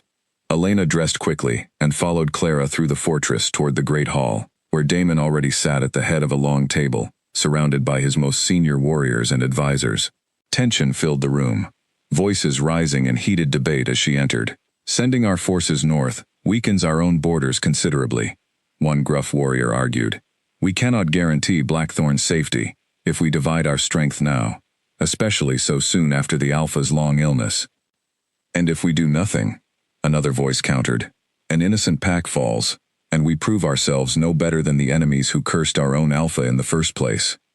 Marcus, the same cautious warrior who had once questioned Elena's intentions before the full council, rose slowly to speak. I understand the debt of honor involved, he said, choosing his words carefully. But we must also consider whether this urgency is being driven by sound strategy, or by the Alpha's personal feelings toward the woman who has become so important to him. A tense silence settled over the hall at his words. Elena felt heat rise in her cheeks, though she forced herself to remain composed rather than react defensively. Damon's jaw tightened, but he did not raise his voice in anger. You may question my judgment freely, Marcus, Damon said evenly. That is your right as a member of this council. But know this. My feelings toward Elena and my responsibility as Alpha are not separate concerns pulling me in different directions. They point toward the exact same conclusion. A leader who abandons an ally, the moment convenience suggests, it is not a leader worth following at all. Marcus studied him for a long moment, before inclining his head respectfully. Then I withdraw my concern, he said. I only wish to ensure this decision was made with clear eyes, not simply an anxious heart. A fair challenge, Damon replied, and one I welcome from those loyal enough to voice it honestly. Damon raised a hand, silencing the room instantly. His eyes found Elena's as she entered, and something steady passed between them, a silent reassurance amid the chaos surrounding them. I have made my decision, Damon announced, his voice carrying the authority of the fearsome leader Elena had first heard whispered about in frightened stories. We will send a contingent of our strongest warriors north to aid Ashfall, while maintaining sufficient forces here to protect our own borders. This is not merely a debt owed to Elena for her sacrifice. It is a matter of honor. We do not stand by while innocent packs are destroyed by the same cruelty that nearly destroyed us. Murmurs spread through the room, some clearly relieved, others still uncertain, but no one dared challenge the Alpha's direct command. Before the meeting adjourned, Damon rose once more, addressing the full council directly, rather than simply issuing an order. I also want it known, he said, his voice carrying clearly across the hall, that Elena's knowledge of Ashfall's terrain and her willingness to return there despite the danger to herself, is the reason we have any real chance of success at all. Whatever debts this pack owes her, they extend well beyond the breaking of my curse." Several council members glanced toward Elena with newfound respect, and she felt her cheeks warm under the unexpected public acknowledgement. Elena felt overwhelming gratitude flood through her, though worry still lingered beneath the surface. "Thank you," she said quietly, once the meeting adjourned and the room began to empty. "I know this decision was not easy." "Nothing worth doing ever is," Damon replied, stepping closer to her. "I meant what I said. This is not only about you, though your sacrifice deserves to be honored properly. It is about the kind of leader I choose to be, now that I have finally found the strength to lead again." Elena studied him carefully, noticing new resolve in his posture, a confidence that had been entirely absent when she first arrived weeks ago. "You have changed," she observed softly. "You changed me," Damon admitted. "Whatever this bond between us has become, it has given me back pieces of myself I thought were lost forever." Preparations for the journey north began immediately. Warriors gathering supplies and weapons, strategists mapping the safest and swiftest routes toward Ashfall territory. Elena insisted on joining the traveling party herself, despite Damon's initial reluctance. "You are still recovering," she argued when he protested, "but I know Ashfall's terrain better than anyone here. My knowledge could mean the difference between success and disaster." Damon studied her determined expression for a long moment before finally relenting. "Very well," he said, "but you remain close to me at all times. I have only just found you. I do not intend to lose you now." During the final preparations, Elena noticed a young Blackthorn warrior named Owen, sharing his name coincidentally with Ashfall's own leader, carefully checking supplies alongside a group of others, readying themselves for the journey. When she thanked him for volunteering, he simply shrugged. "The Alpha stood by us through years of hardship, even while barely able to stand himself," he said. "It seems only right that we stand for the pack that helped restore him to us." Similar sentiments echoed throughout the gathered warriors, a genuine sense of purpose replacing what might have once been simple obligation. Elena found comfort in this unexpected camaraderie, understanding that whatever happened at Ashfall's borders, they would face it with warriors who believed fully in the cause they marched toward. As the sun set that evening, warriors gathered at the fortress gates, weapons gleaming in the fading light, expressions grim but resolute. Elena stood beside Damon at the front of the gathered forces, her heart pounding with a mixture of fear and fierce determination. Whatever awaited them at Ashfall's borders, she would not let her old home fall without a fight. And for the first time since this entire ordeal began, she would not face that fight alone. The journey north took 2 full days, the traveling party moving swiftly through unfamiliar forests and across rocky hillsides Elena had never explored before. She rode near the front alongside Damon, watching the landscape shift gradually from Blackthorn's cold, rugged terrain toward the softer, more familiar woodlands surrounding her old home. On the second night of travel, the party made camp within a shadowed valley, keeping fires low to avoid drawing unwanted attention. Warriors from both packs shared the watch in rotating shifts, Ashfall and Blackthorn wolves standing side by side, for the first time, as true companions, rather than strangers, thrown together by necessity. Elena noticed small moments of unexpected camaraderie throughout the camp, a Blackthorn warrior offering dried meat to an Ashfall scout who had forgotten his own rations, quiet laughter shared over old hunting stories, despite the tension of what awaited them ahead. Elena could not sleep, her mind circling endlessly around what they might find once they reached her old home. She left her tent quietly, and found Damon already awake, sitting near the edge of camp, watching the tree line with careful attention. "You should rest," he said, without turning, somehow sensing her presence before she spoke. "I could say the same to you," Elena replied, settling beside him on a fallen log. Damon allowed himself a small, tired smile. "Old habits," he admitted. "I have spent years unable to trust that the night would pass peacefully. It seems that particular fear has not fully left me, curse or no curse." Elena studied his profile in the dim firelight, noticing the tension still lingering in his shoulders, despite his restored strength. "We will reach Ashfall by tomorrow afternoon," she said. "Whatever we find, we face it together, exactly as you promised." Before Damon could respond, A low growl rippled through the darkness beyond the firelight, and both of them rose instantly, instincts sharpening.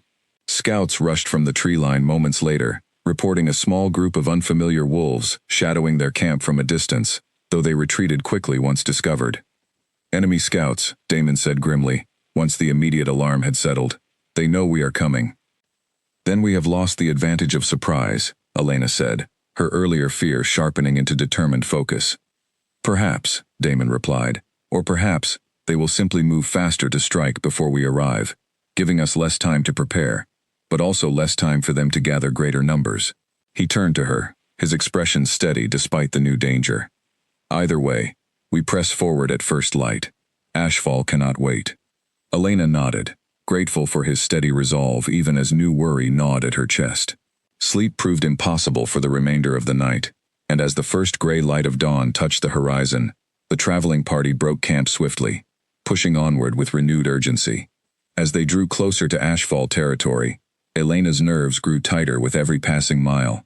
She scanned the horizon constantly, searching for any sign of smoke or destruction, terrified of what they might find once they finally arrived. Steady, Damon murmured beside her, noticing her tension. Whatever we find, we will face it together. Elena appreciated his steady presence, though worry still gnawed relentlessly at her thoughts. When they finally crossed into Ashfall's outer borders, relief flooded through her at the sight of familiar trees still standing, homes still intact, no immediate signs of battle or destruction. Yet the relief proved short-lived. As they approached the main village, Elena spotted movement near the tree line. Enemy wolves, already gathering at the border, clearly preparing for an assault that had not yet fully begun. They have not attacked yet, Damon observed grimly, studying the gathering forces with a calculating eye.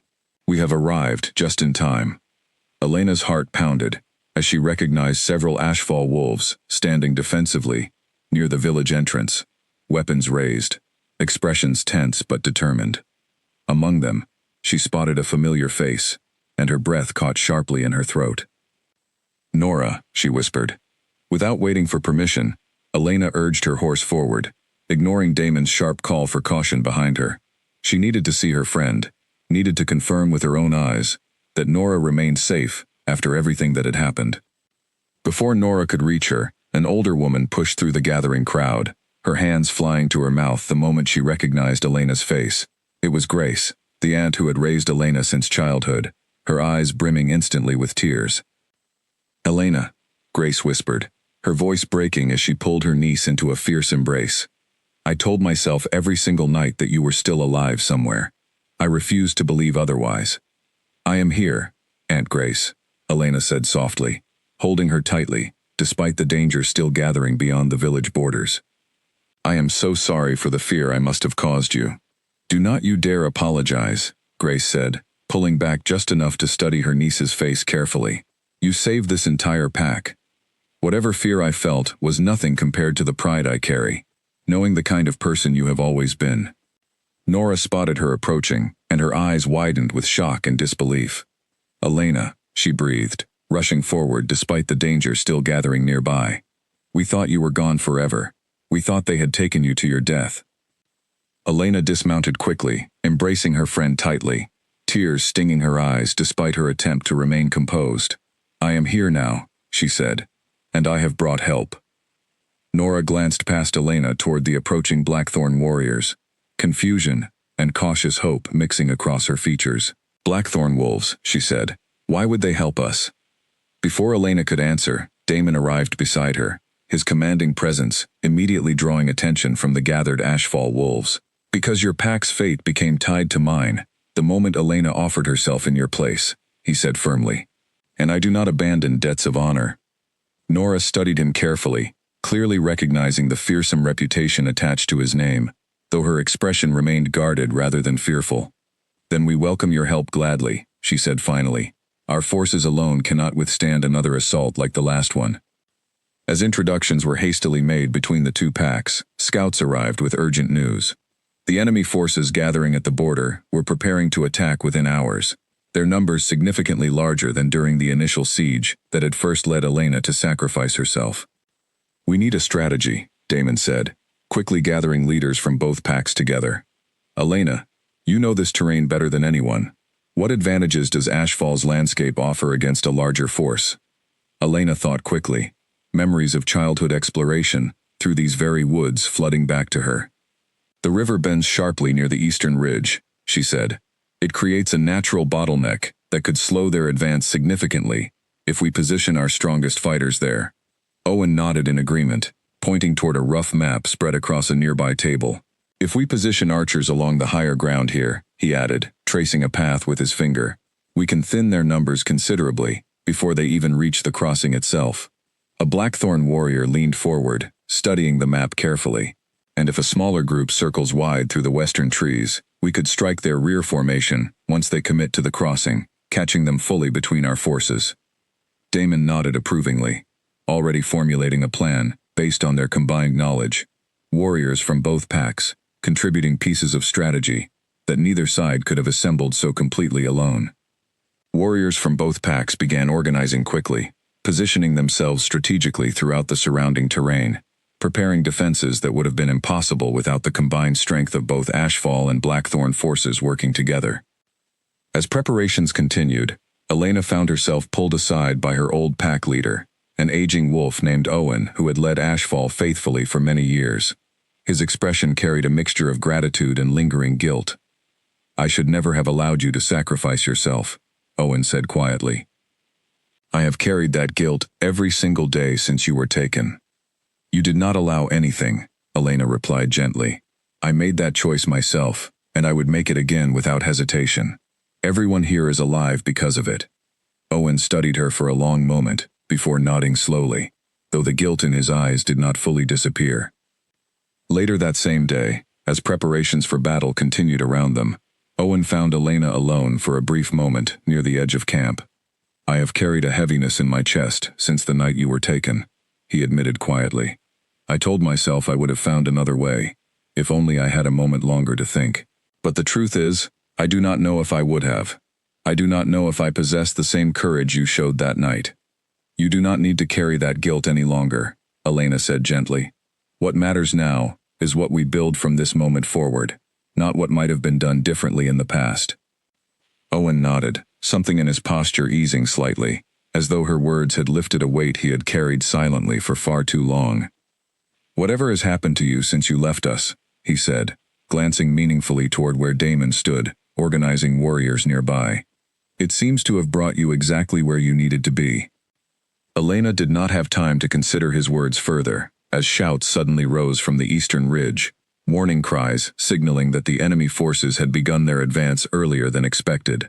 She rushed toward the fighting positions, her heart pounding with fear, not only for herself, but for everyone she loved, on both sides of this unexpected alliance. Damon spotted her approaching, and quickly closed the distance between them, his expression fierce with battle readiness, yet his eyes softened briefly as they met hers. "Stay behind our lines," he said firmly. "I cannot focus on protecting this alliance if I am worried about your safety every moment." "I did not travel all this way to hide," Elena argued. "You traveled here to save your pack," Damon countered. "Let me help you finish that task properly. Please, Elena, trust me with this." Elena hesitated only briefly before nodding, understanding the weight behind his request. Before the fighting began, Damon found a brief moment alone with her near the tree line, away from the gathering warriors. He took her hands in his expression uncharacteristically open. "Whatever happens today," he said quietly, "I need you to know that finding you has been the greatest fortune of my life. Curse or no curse, prophecy or none. You will not lose me," Elena said firmly, though her voice trembled slightly. "And I do not intend to lose you either. We finish this together, exactly as we started it." Damon pressed a brief kiss to her forehead, before releasing her hands and turning back toward his gathering warriors, his expression settling into the fierce readiness of a leader about to defend everything he had come to cherish. Whatever came next, she needed to trust the bond they had built together, just as she had trusted her instincts when she first offered herself to save her pack weeks ago. As enemy forces emerged from the tree line in far greater numbers than Ashfall had ever faced before, Elena retreated to the designated safe position, watching anxiously as the combined forces of two packs prepared to face a threat that had already cost her so much, and now threatened to cost her everything she had only just begun to gain. When the enemy forces finally surged forward across the river's bend, the bottleneck Elena had described proved exactly as effective as she had hoped. Only a handful of enemy wolves could cross at once, and the combined warriors of Ashfall and Blackthorn met them there, with disciplined formation, holding the narrow crossing, despite the enemy's greater overall numbers. From her position on the safer ridge above, Elena watched Nora fighting alongside seasoned Blackthorn warriors, her old friend moving with a courage that made Elena's heart swell with pride, even amid her fear. A Blackthorn commander named Henry, sharing his name with the old trainer who had once tried to take Elena's place at Ashfall's border, directed the archers positioned along the higher ground with calm precision, calling adjustments as the enemy's formation shifted below. "Hold until they commit to the crossing," he called steadily, ignoring the chaos surrounding him. Wasted arrows help no one. When the enemy finally pressed forward into the narrow crossing, Henry's timing proved exact, arrows raining down in coordinated volleys that thinned the enemy ranks considerably before they ever reached the waiting warriors below. The flanking group Owen had proposed struck moments later, catching the remaining enemy forces exactly as planned, their formation collapsing into disorganized retreat far faster than anyone had dared hope. She watched Owen directing his remaining forces with the calm wisdom of a leader who had guided his pack through hardship many times before. And she watched Damon, moving through the chaos with a controlled ferocity that reminded her exactly why his name had once inspired such fear across the territories, though now she understood that fierceness was born from protecting those he cared for, rather than any desire for cruelty. Twice, enemy wolves broke through toward the ridge, where the wounded and the more vulnerable had gathered, and twice, Blackthorn warriors intercepted them before real danger could reach the safer position. Elena helped where she could, guiding frightened younger pups toward secure shelter, applying pressure to the arm of a wounded warrior until Clara could reach him, her hands steady even as her heart pounded with fear, for everyone still fighting below. The clash at the eastern ridge lasted through the afternoon, the combined forces of Ashfall and Blackthorn holding their ground against the larger enemy numbers through sheer strategy and determination. Elena watched from a distance, her hands clenched tightly as she followed Damon's movements among the fighting, relief flooding through her each time she confirmed he remained standing. In the final hour of fighting, Clara and several younger healers moved carefully among the wounded, tending injuries with practiced hands, while Elena assisted wherever she could, fetching clean water and holding steady lanterns as darkness began creeping over the battlefield. She recognized several Ashfall faces among the wounded, warriors she had trained alongside as a child, and her heart ached at each wince and each quiet cry of pain, though relief flooded through her each time she confirmed a wound was survivable. A young Blackthorn warrior named Liam, barely older than Ethan, lay pale and shaking near the edge of the fighting, a shallow wound along his side. Elena knelt beside him, pressing a clean cloth firmly against the injury, while murmuring steady reassurance until Clara could reach him. "You will be fine," Elena told him softly. "Just breathe steadily. Help is coming." The boy nodded weakly, his eyes wide with fear rather than pain, and Elena stayed beside him until Clara arrived to properly tend the wound, relief washing through her when the healer confirmed the injury looked worse than it truly was.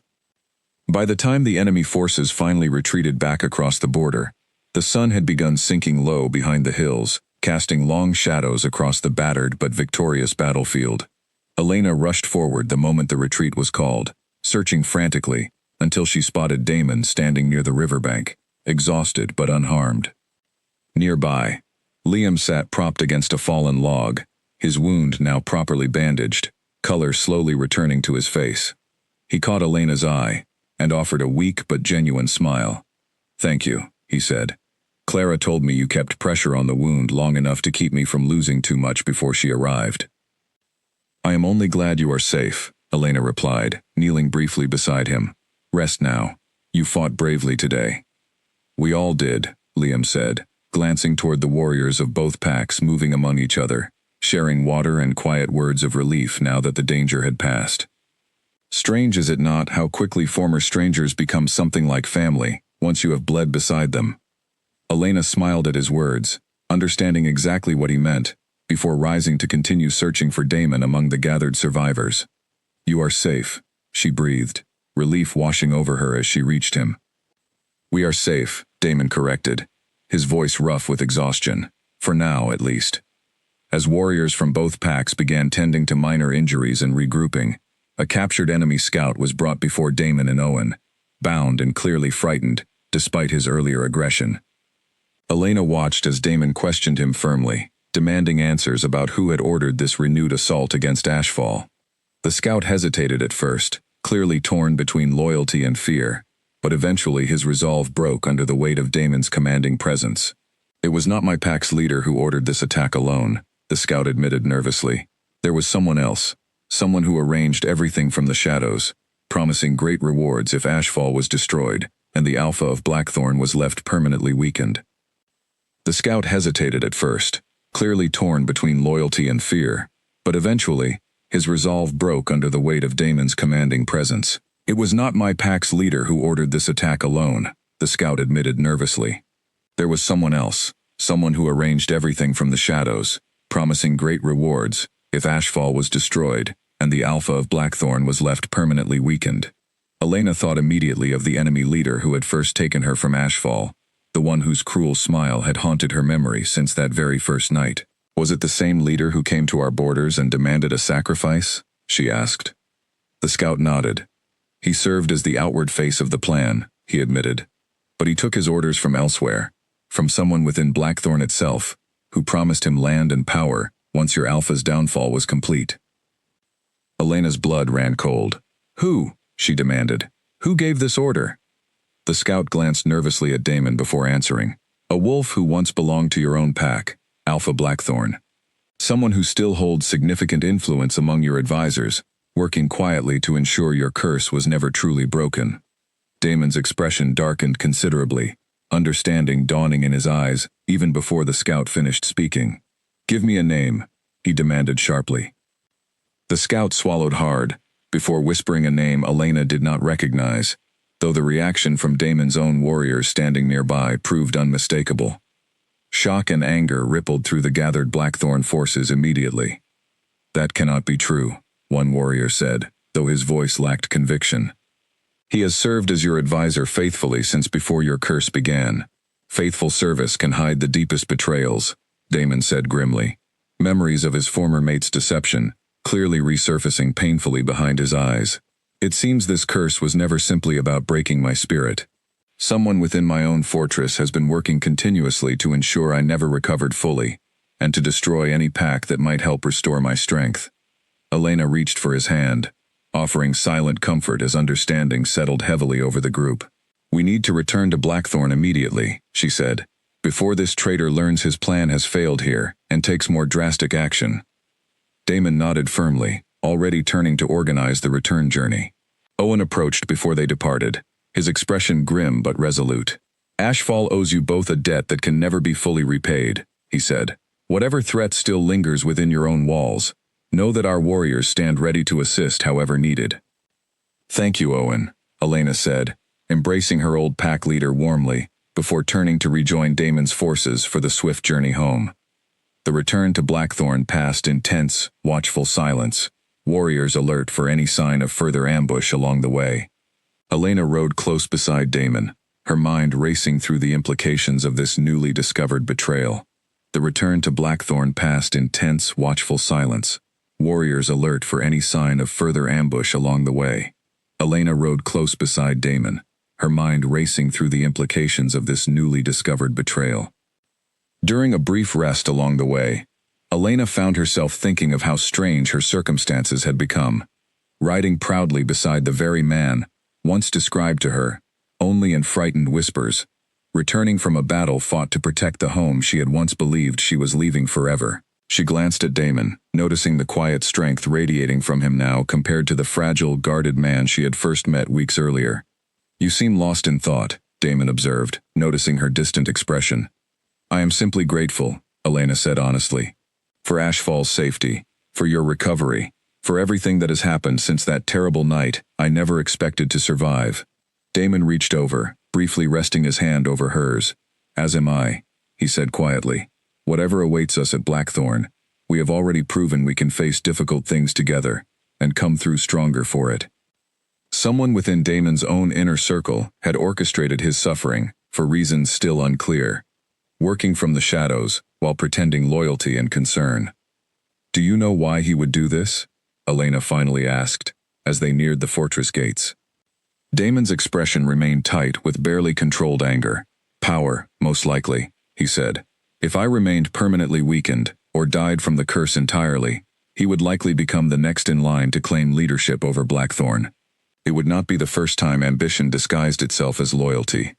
Upon their arrival, Damon immediately called for the advisor in question to be brought before him, though guards returned moments later with troubling news. The advisor had vanished sometime during their absence, along with several trusted personal belongings, suggesting he had anticipated discovery and fled before facing consequences. Search parties were dispatched immediately, along every road leading from the fortress, warriors questioning travelers and nearby villages for any sign of Felix's passing. A stable hand reported seeing a lone rider leave through the western gate 2 nights earlier, moving with unusual haste for that hour. Trackers followed the trail as far as a rocky crossing near the river, where the scent disappeared entirely into the water, suggesting Felix had deliberately chosen a path meant to throw off pursuit. Guards searched Felix's former quarters thoroughly, uncovering hidden correspondence tucked beneath loose floorboards, letters exchanged over several years with contacts from the very pack that had first attacked Ashfall. The letters revealed a patient, calculated scheme, one that had begun long before Elena ever arrived at the fortress, built on promises of shared power once Damon was permanently removed from leadership. Among the letters, one passage struck Elena particularly hard, a line describing Damon's continued survival as an inconvenience rather than a triumph, written with a coldness that made her stomach turn. She understood now, more fully than before, exactly how deep Felix's betrayal had run, and how much courage it must have taken for Damon to keep leading his pack, while surrounded by such hidden cruelty for so many years.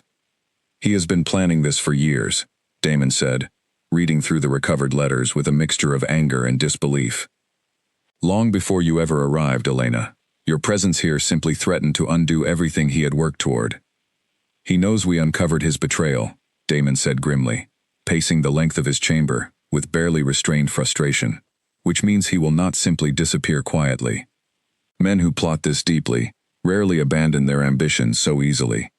Elena studied him carefully, noting the exhaustion beneath his anger, the weight of yet another betrayal settling heavily upon shoulders that had already carried so much pain. "We will face whatever comes next together," she said firmly, "just as we faced the battle at Ashfall." Damon turned to her, something vulnerable flickering behind his fierce expression. "I fear this curse may never be fully broken while he remains free," he admitted quietly. "The ritual weakened it significantly, but perhaps its true source lies not simply in old magic, but in his continued influence and hidden schemes against me." Elena reached for his hand, holding it firmly despite the uncertainty clouding both their futures. "Then we will find him," she said with quiet determination, "and we will finish what this prophecy started, no matter what it takes." As night fell over the fortress, reports began arriving of strange movements near the western borders, suggesting the fleeing advisor had not gone far, but was instead gathering whatever remaining allies he could find, to make one final, desperate attempt against the alpha he had betrayed for so long. Reports continued arriving throughout the night, each one more troubling than the last. The fleeing advisor, whose name Elena had learned was Felix, had gathered a small but determined group of followers near the western ridge, wolves who had apparently long resented Damon's leadership, and saw this moment of vulnerability as their final chance to seize control of Blackthorn entirely. Damon paced his chamber restlessly, refusing to rest, despite Clara's insistence that his recovering strength still needed careful management. "I cannot simply wait for him to strike first," he said. "Every moment we delay gives him more time to gather strength or plan some new treachery." "Then we do not wait," Elena said firmly, "but we also do not act recklessly. Felix knows this fortress and its weaknesses intimately. Given his years serving as your advisor, we need a plan that accounts for that knowledge." Damon studied her thoughtfully, some of his restless energy settling into calculated focus. "You continue to surprise me," he said. "Even now, facing danger yet again, you think first of strategy rather than fear." "Fear does not disappear," Elena replied honestly. "I have simply learned that facing it clearly serves everyone better than letting it control my choices." Together, they gathered Damon's most trusted remaining advisors, carefully mapping out Felix's likely movements and intentions, based on everything known about his resources and remaining loyal followers. Clara insisted on joining the search efforts herself, despite her primary role as healer rather than warrior. If Felix is injured or cornered somewhere, he will need tending, she reasoned, and I would rather be present to help than wait anxiously within these walls. Elena appreciated her steady presence throughout the tense preparations, finding comfort in the healer's calm, practical approach to even the most uncertain circumstances. By dawn, a plan had formed, one that relied heavily on the very bond between Elena and Damon that Felix had worked so hard to prevent from ever forming. The healers believe our bond, now fully formed, carries a strength beyond simply weakening your curse, Clara explained during their final preparations. If Felix intends to strike directly at the Alpha, believing him still vulnerable, that combined strength may prove to be exactly what turns the tide against him. As the sun rose fully over the fortress, scouts confirmed Felix's forces were indeed approaching from the western ridge, moving with the confidence of wolves who believed their target remained weak and unprepared. Damon stood at the fortress gates alongside Elena, his posture radiating a strength and resolve that would have seemed impossible mere weeks earlier. Felix emerged from the tree line eventually, flanked by a small but determined group of followers, his expression twisting with surprise and barely concealed anger upon seeing Damon standing strong and healthy before him. "This is not possible," Felix said, his voice carrying across the distance between them. "The curse should have claimed you completely by now." "You underestimated the strength of genuine loyalty," Damon replied evenly, his voice carrying easily across the open ground. "Something you abandoned long ago in favor of ambition and betrayal."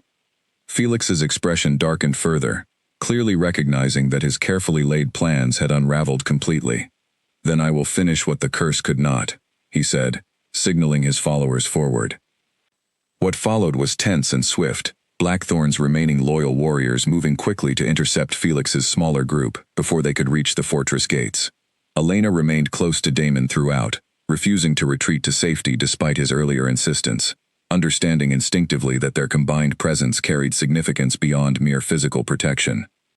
As the confrontation reached its peak, Felix broke away from the fighting, moving directly toward Damon, with clear intention, desperation replacing his earlier confidence entirely. "You should have died months ago," Felix snarled, circling him warily. "I made certain the curse was strong enough. I made certain no healer could ever find the cure in time." "You forgot one thing," Damon replied steadily, refusing to be baited into recklessness. "You assumed I would remain alone forever, too broken to let anyone close enough to help me. You never accounted for someone choosing to stay despite every reason to walk away." Felix's eyes flicked briefly toward Elena, standing firm nearby, and something like bitter recognition crossed his face. "The girl from Ashfall," he muttered. "I should have ensured she never reached these walls at all." "But you did not," Elena said, stepping forward despite the danger, refusing to let fear silence her. "And now everything you built in secret has collapsed because of it." Felix's expression twisted with fury, and he lunged forward, but Damon met him without hesitation, years of leadership and strength returning fully in this critical moment. Their exchange was brief and decisive, Damon's restored power leaving no doubt about who truly held command over Blackthorn. The confrontation ended swiftly, Felix's remaining followers quickly realizing their cause was lost, as Blackthorn's loyal warriors overwhelmed their smaller numbers. Felix himself was subdued and restrained, his ambitions finally exposed completely, before the pack he had betrayed for so long. "Take him to the holding chambers," Damon commanded, his voice steady despite the intensity of what had just occurred. "He will answer for his betrayal, before the full council." As the immediate danger passed, Damon turned to Elena, his expression a mixture of exhaustion and profound relief. "It is over," he said quietly. "Truly over, this time." Elena felt tears of relief building in her eyes, as the weight of weeks of fear and uncertainty finally began lifting from her shoulders. "Do you feel any different?" she asked softly. "The curse, I mean." Damon paused, considering the question carefully, closing his eyes briefly, as if searching for something deep within himself. When he opened them again, genuine wonder replaced his earlier exhaustion. "It is gone," he said, disbelief coloring his voice. "Completely gone. I can feel my full strength returning, stronger than I have felt in years. Marcus, watching from across the hall as Damon and Elena embraced, found himself nodding slowly, to no one in particular. He had questioned her intentions once, cautious and unconvinced, but months of watching her tend to pups, stand firm before danger, and support his alpha through the darkest days of his recovery, had long since settled any doubt he once carried. "I owe you an apology," he said. "I doubted you when you first arrived, and I was wrong to do so." "You were simply being careful with your alpha's well-being," Elena replied kindly. "That is exactly the kind of loyalty a good pack needs." Marcus studied her for a moment, before bowing his head slightly, a gesture of genuine respect rather than mere formality. "Whatever doubts remained in this pack about your place here," he said, "I believe they ended the day you stood before Felix without flinching." The healers confirmed this remarkable news shortly afterward, examining Damon carefully, and declaring, with evident amazement, that the ancient curse that had plagued him for so long had finally broken entirely, not merely through the earlier ritual, but through the combined defeat of Felix's ongoing betrayal and the fully realized bond between Elena and Damon. Among the wolves celebrating that evening, Elena spotted the same nervous young guard who had first warned her about the fortress's true situation, all those weeks ago when she had first arrived as a frightened captive. He approached her shyly, clearly proud of how much had changed since that fearful conversation. "I never thought I would see this fortress this way," he admitted, full of hope instead of quiet dread. "You were the first person here brave enough to tell me the truth," Elena reminded him. "That courage mattered more than you know." The young guard beamed at her words, standing a little taller as he returned to the celebration, and Elena found herself smiling at how thoroughly this fortress, and its people, had transformed since her arrival. Celebration spread quickly throughout the fortress, as word of the curse's breaking reached every corner of Blackthorn territory. Wolves who had lived under fear and uncertainty for years finally allowed themselves genuine hope and joy, their alpha restored fully to the strength and leadership they had always believed him capable of reclaiming. Bonfires were lit across the courtyard that very evening, and for the first time since Elena's arrival, music filled the fortress halls, older wolves teaching the younger generation songs and dances that had gone unpracticed for years during the long shadow of Damon's illness. Even Marcus, ever cautious, found himself smiling as he watched the celebration unfold, raising a cup in a toast to his alpha's recovery, alongside warriors who had once feared they would never witness such a moment. Amid the celebration, Damon found Elena standing quietly near the garden, where their unlikely friendship had first begun, weeks earlier.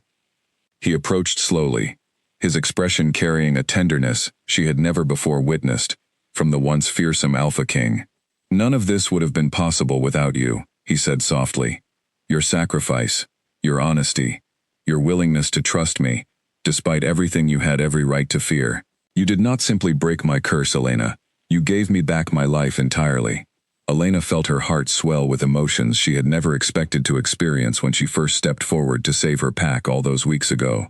"I did not do this alone," she replied. "Whatever this bond has become, it required both of us equally." Damon reached for her hand, holding it gently within his own. "Then let us finish building whatever this has become. Together," he said, "not out of prophecy, or duty, or ancient curses. Simply because I choose you, freely and completely, just as you once chose to save your pack." Elena smiled, tears of joy finally spilling freely down her cheeks. "Then I choose you as well," she said, "freely and completely." In the weeks that followed, Blackthorn territory transformed into a place Elena barely recognized from the fearful, silent fortress she had first entered as a frightened captive. Laughter echoed through the halls again. Children played openly in the courtyards, without adults hovering nervously nearby. The heavy weight of fear that had once hung over every corner of the fortress had finally lifted, replaced by genuine hope and renewed purpose under Damon's fully restored leadership. Felix stood trial before the full council shortly after his capture, his betrayal laid bare for every wolf in Blackthorn to witness. The great hall filled with pack members eager to finally understand the truth behind years of suffering, and Elena stood quietly beside Damon as witness after witness came forward with pieces of the puzzle that had been hidden for so long. An old kitchen worker testified that Felix had once asked strange questions about which herbs might slow a wolf's healing rather than speed it. A junior healer admitted that certain treatments prescribed under Felix's guidance had seemed to worsen Damon's condition rather than improve it, though she had been too afraid of his authority to question him at the time.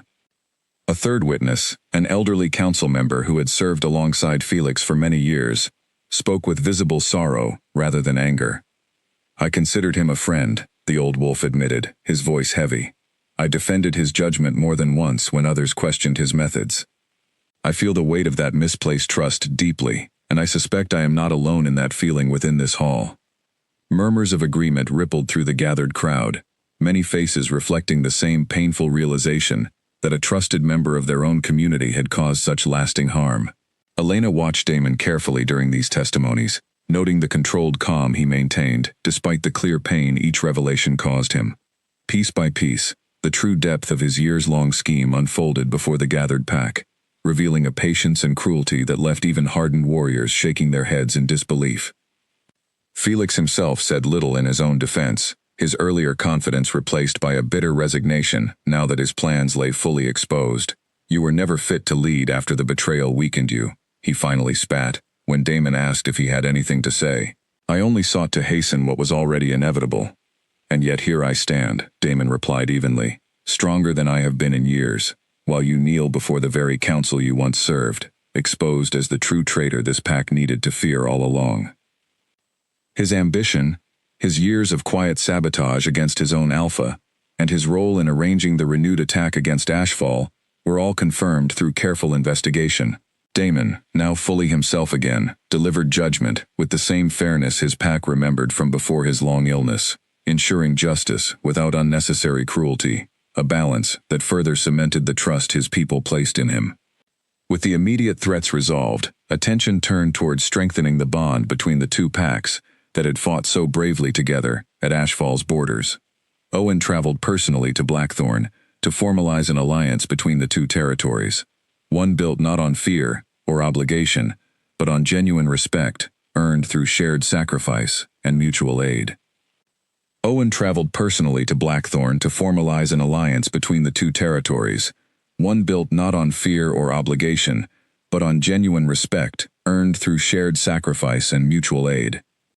The formal terms took an entire afternoon to negotiate properly, Owen and Damon sitting together with their respective advisors, discussing shared patrol routes along their common border, agreements to aid one another during future conflicts, and even plans to exchange young warriors occasionally, so that both packs might learn from each other's strengths. Elena sat quietly beside Damon throughout the discussion, offering insight when asked, though she found herself mostly watching with quiet pride, as two once distant packs built something lasting together. "I confess," Owen said at one point, setting down the parchment they had been reviewing, "I never imagined Ashfall would one day count Blackthorn among its closest allies. Fear of your pack's strength kept us wary for generations." "Fear built on old rumors rarely survives honest conversation," Damon replied. "I am glad we finally had the chance to prove that true." Before the formal alliance ceremony concluded, Owen presented Damon with a small carved token, identical to the ones given to every Ashfall pup upon reaching adulthood, a symbol of belonging Elena still carried herself. "This represents trust earned, not simply granted," Owen explained. "Ashfall gives this rarely, and never before to an outsider." Damon accepted the token with evident solemnity, turning it carefully in his hands. "I will treasure this," he said, "as a reminder of what genuine alliance looks like, built through action, rather than empty promises." In turn, Damon offered Owen a length of Blackthorn's own ceremonial cloth, woven with patterns representing protection and loyalty, a gesture Ashfall's own healers recognized immediately as a mark of the highest respect Blackthorn traditionally offered to trusted allies. Beyond the ceremonial exchanges, the two leaders also agreed to establish a regular market day along their shared border, allowing both packs to trade goods that had once been difficult to access independently. Ashfall's skilled woodworkers, offering their craft in exchange for Blackthorn's renowned herbal remedies. Healers from both territories agreed to share knowledge freely as well, Clara herself volunteering to travel to Ashfall periodically, to train their healers in techniques Blackthorn had refined over generations. "Ashfall will always remember what Blackthorn did for us," Owen said during the formal ceremony joining the two packs in lasting alliance. And we will always remember what Elena gave up to make that help possible. Elena stood beside Damon throughout the ceremony, watching as representatives from both packs exchanged formal gestures of unity and friendship. She thought back to that terrifying night weeks ago when she had stepped forward without hesitation, believing she was simply trading her life for her pack's safety. She could never have imagined then where that single choice would eventually lead her. Shortly after the alliance ceremony, Nora traveled to Blackthorn for an extended visit, eager to see the fortress that had become her closest friend's new home. Elena showed her proudly through the gardens, the training grounds where the pups now gathered each morning, and the great hall that had once echoed with fear but now filled regularly with laughter and music. I almost cannot believe this is the same place the guards dragged you toward all those months ago, Nora admitted, marveling at the transformation as they walked together. Neither can I, some days, Elena said with a soft laugh. But I would not trade this life for anything now. Nora studied her friend carefully, noticing the confidence and contentment radiating from her, in a way that had not existed even back in Ashfall. You truly love him, she said, not a question but a simple observation. Later that afternoon, Nora and Elena paused near the training grounds, watching Ethan and several Ashfall pups who had traveled with Nora, playing together with Blackthorn children, as though they had grown up side by side their whole lives. No hesitation, no old rivalry, only easy laughter and shared games beneath the afternoon sun. Look at them, Nora said softly. They do not carry any of the fear or suspicion we grew up with. Whatever divided our packs before, it seems to be ending with this generation. That is the part I am proudest of, Elena admitted. Not the alliance itself, but knowing these pups will never know a world where Ashfall and Blackthorn were enemies. I do, Elena admitted, more than I ever thought possible, given how this all began. Before Nora departed, she and Elena walked once more through the training grounds, watching pups from both packs practicing together, no longer divided by old rivalries or fear, but united by the same lessons Elena had once taught only in Ashfall. Whatever you built here, Nora said quietly, it has changed more than just your own life. Look how far both our packs have come because of it. In the days following the alliance ceremony, Elena often found herself sitting quietly with Damon in the evenings, watching the fortress settle into a peace neither of them had known was possible, only months earlier. During one such evening, Damon admitted a lingering worry he had carried silently since Felix's trial. I still catch myself waiting for something to go wrong, he confessed, staring out toward the darkening horizon. Years of betrayal taught me that peace never lasts. Some part of me keeps expecting another Felix to appear, another curse to take hold. That fear may never fully disappear, Elena said honestly, taking his hand in hers. But you do not have to carry it alone anymore. Whatever comes, we will face it exactly as we have faced everything else so far, together. Damon turned to look at her, something steady and certain settling into his expression. You keep proving that promise true, he said quietly. Every single day. Later that same week, while watching Ethan and several other pups practicing their tracking skills together, Damon spoke quietly of a future he had not allowed himself to imagine in years. I used to believe I would never have a family of my own, he admitted. The curse, the isolation, it all seemed to guarantee a lonely path forward, regardless of how long I survived. And now? Elena asked gently. Now I find myself hoping for exactly that, Damon said, watching the pups with a softness Elena had rarely seen from him. A home filled with laughter, the way this fortress has slowly become. Children who grow up knowing only peace between our two territories, rather than fear and rivalry. Elena leaned against him, watching the pups continue their lesson. That sounds like a future worth building, she said softly. Then let us build it together, Damon replied, one honest day at a time. That evening, as celebrations continued throughout the fortress, Damon led Elena away from the festivities, toward the quiet garden that had become so meaningful throughout their journey together. Stars filled the clear night sky above them, and for a moment, they simply stood together in comfortable silence, appreciating how far they had both come since their first tense meeting in his dimly lit chamber weeks earlier. Elena thought back to that first encounter, how frightened and uncertain she had felt standing before this same man, and how impossible it would have seemed then to imagine standing here now, wrapped in the quiet comfort of his presence rather than fear of it. "I keep thinking about the first time I saw you," she admitted softly. "You look so tired, so guarded. I did not expect to feel anything toward you except pity." "And now?" Damon asked, watching her carefully. "Now I cannot imagine my life without you in it," Elena said honestly. Damon reached for her hand gently, something in his expression shifting toward a nervousness she had never witnessed from him before, despite everything they had already faced together. "I have something to ask you," Damon said finally, turning to face her directly. "Ask me anything," Elena replied softly. Damon took a steadying breath before continuing. "When you first arrived here, you were a sacrifice, taken against your will to save your pack. Everything that followed, the bond, the ritual, even this alliance between our territories, all of it began from that single selfless choice you made. But now, everything has changed. I no longer see you as simply the answer to an old prophecy, or even as my mate through fate's design alone." He knelt slowly before her, taking both her hands gently within his own. "I am asking you now, freely and completely, without any prophecy or curse demanding it. Will you stay here in Blackthorn, not as a sacrifice, but as my chosen queen, ruling beside me for the rest of our lives?" Elena felt tears filling her eyes once again, overwhelmed by how completely her life had transformed since that fearful night she had first stepped forward to protect everyone she loved. She thought of Ashfall, now safely allied with Blackthorn rather than threatened by it. She thought of Nora, of Owen, of the family she had been willing to sacrifice everything for, and she thought of Damon, the broken, guarded king she had first met, now fully healed and standing before her with nothing but genuine love in his eyes. "Yes," she said softly, her voice thick with emotion.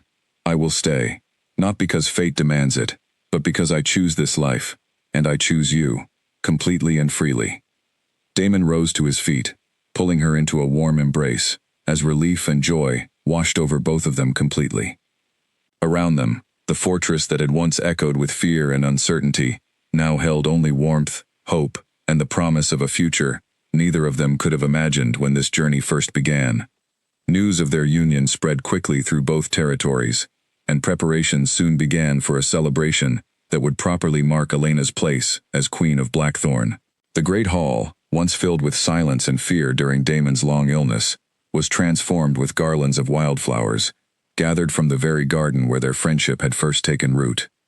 The great hall, once filled with silence and fear during Damon's long illness, was transformed with garlands of wildflowers, gathered from the very garden where their friendship had first taken root. Long tables lined the edges of the hall, laden with food prepared by kitchens that had not seen such abundance in years, and musicians tuned their instruments near the entrance, filling the air with anticipation ahead of the celebration to come. Clara moved through the crowd, personally overseeing final preparations with the same steady care she had once used tending wounds and curses alike. "I never imagined I would live to see this fortress this joyful again," she admitted to Elena, as they shared a quiet moment before the ceremony began. "Thank you truly, for bringing that back to us." "I only did what felt right," Elena said, echoing words she had spoken so many times since her journey began. "This joy belongs to everyone who never stopped hoping, even during the darkest years." On the day of the ceremony, wolves from both Ashfall and Blackthorn gathered together for the first time, as true allies rather than former enemies. Nora stood proudly among the guests, tears in her eyes as she watched her oldest friend prepare to take her place beside the once feared Alpha King. Owen stood nearby, his earlier guilt long since replaced by quiet pride, while young Ethan and the other pups Elena had taught pressed eagerly toward the front of the crowd, waving small handfuls of flowers. Ethan himself had grown considerably since Elena's first weeks at the fortress, no longer the small, curious pup who had once asked if she would truly fix the Alpha, but a steady young apprentice beginning his own training as a tracker under Kara's patient guidance. He caught Elena's eye across the crowd and offered a proud grin, holding up a small braided flower crown he had clearly made himself for the occasion. Damon waited at the front of the hall, dressed simply, but standing tall, with none of the frailty that had once defined him. When Elena appeared, walking steadily down the aisle, formed between the gathered wolves of both packs, his expression carried none of the guarded distance she remembered from their first meeting, only open, unguarded joy. The ceremony itself was simple, following old pack traditions that spoke of loyalty, partnership, and mutual protection, rather than empty promises. "I vow to stand beside you through hardship and peace alike," Damon said, holding both her hands firmly within his own. "To trust you as completely as you have always trusted me, and to build, alongside you, a home worthy of everything we have both sacrificed to reach this moment." "I vow the same," Elena replied, her voice steady, despite the emotion swelling within her chest. "Not because prophecy demanded it, but because I choose it, freely, today and every day that follows." When Damon finally declared Elena his queen before the assembled packs, a great cheer rose through the hall, warmth and celebration replacing years of quiet fear entirely. "From this day forward," Damon announced to the gathered crowd, his voice carrying easily across the joyful hall, "Blackthorn and Ashfall stand as one, bound not by prophecy or old curses, but by loyalty freely given and earned through genuine sacrifice." The celebration that followed lasted long into the night, laughter and music filling every corner of the fortress that had once known only silence. In the following months, Ashfall and Blackthorn worked closely together, sharing resources, knowledge, and strength in ways neither pack had ever experienced independently.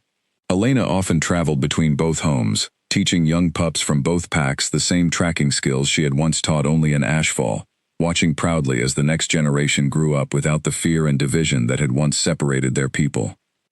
Damon ruled with renewed strength and wisdom, his earlier wounds from betrayal healed, not just by breaking an ancient curse, but by learning once again to trust fully, thanks to the woman who had once walked willingly into his fortress as a captive, and who now stood proudly beside him, as his equal, his partner, and his chosen queen. Looking back, Elena often thought about that terrifying night when she stepped forward to save her pack, uncertain of what price she would pay for her choice.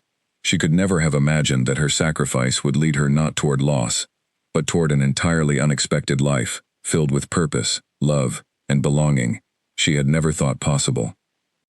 She had given herself freely to save the people she loved. In return, fate had given her a new family, a new purpose, and a love she would cherish for the rest of her days, proving that even the darkest circumstances can sometimes lead toward the brightest possible future, for those brave enough to embrace whatever unexpected path lies ahead. Years later, when young pups from both Ashfall and Blackthorn gathered around the fire pits during the autumn gathering, an old tradition Elena had brought with her and shared proudly with her new home. The older wolves would sometimes tell the story of a girl who once walked willingly into enemy territory to save everyone she loved, and who found, against every expectation, a king worth saving in return. Grace lived long enough to see her niece's children grow into confident young wolves, splitting their time between Ashfall's forests and Blackthorn's stone halls, equally at home in both territories. She often sat beside the fire during the autumn gatherings, watching Elena's family with quiet pride, reminding anyone who would listen that she had always believed her niece capable of extraordinary things, even during that terrible night when Elena first stepped forward to face an enemy leader alone. Nora eventually became Ashfall's own respected leader, following in Owen's footsteps once age finally caught up with him, and she and Elena remained close throughout their lives, their friendship never diminished by the distance between their two homes. The two packs' warriors trained together regularly, sharing techniques and strategies neither side would have discovered alone, and disputes that might once have sparked conflict were instead settled through the same open, honest conversation that had first brought Elena and Damon together. Marcus, once so quick to question Elena's place among them, eventually became one of her most trusted advisors, his early caution transformed into unwavering loyalty. He often told newer pack members that true trust was never given freely, but earned through consistent action over time, and that Elena had earned his completely, many times over. Ethan, now grown into a steady young warrior, respected throughout Blackthorn, often told the tale himself to the newest generation of pups, embellishing it slightly more each time, though the heart of it never changed. A choice made freely, out of love rather than fear, had broken a curse that magic alone never could. Elena and Damon ruled together for many years afterward, their partnership strengthening both territories into something neither pack could have built alone. Ashfall and Blackthorn remained bound not by old obligation, but by genuine friendship forged through shared hardship and shared triumph. And every evening, when the day's duties finally quieted, Elena and Damon returned to the same garden where their bond had first taken root, grateful, always, for the sacrifice that had once seemed like an ending, but had instead become the beginning of everything that truly mattered. Long after the fear of curses and betrayals had faded into distant memory, the wildflowers in that quiet garden continued to bloom each spring, tended carefully by Elena's own hands, a living reminder of the fragile hope that had first taken root there between a frightened captive and a broken king. Visitors to Blackthorn often remarked on how peaceful the fortress felt, how warmly its people welcomed strangers, never guessing at the years of silence and suffering that had once defined these very halls. And on quiet evenings, when the pups had finally settled and the fires had burned low, Elena would sometimes look across the garden toward Damon, remembering the terrified girl who had once stepped forward at Ashfall's border, never imagining that single act of courage would lead her toward a home, a purpose, and a love more complete than anything she could have imagined on that fearful night so long ago.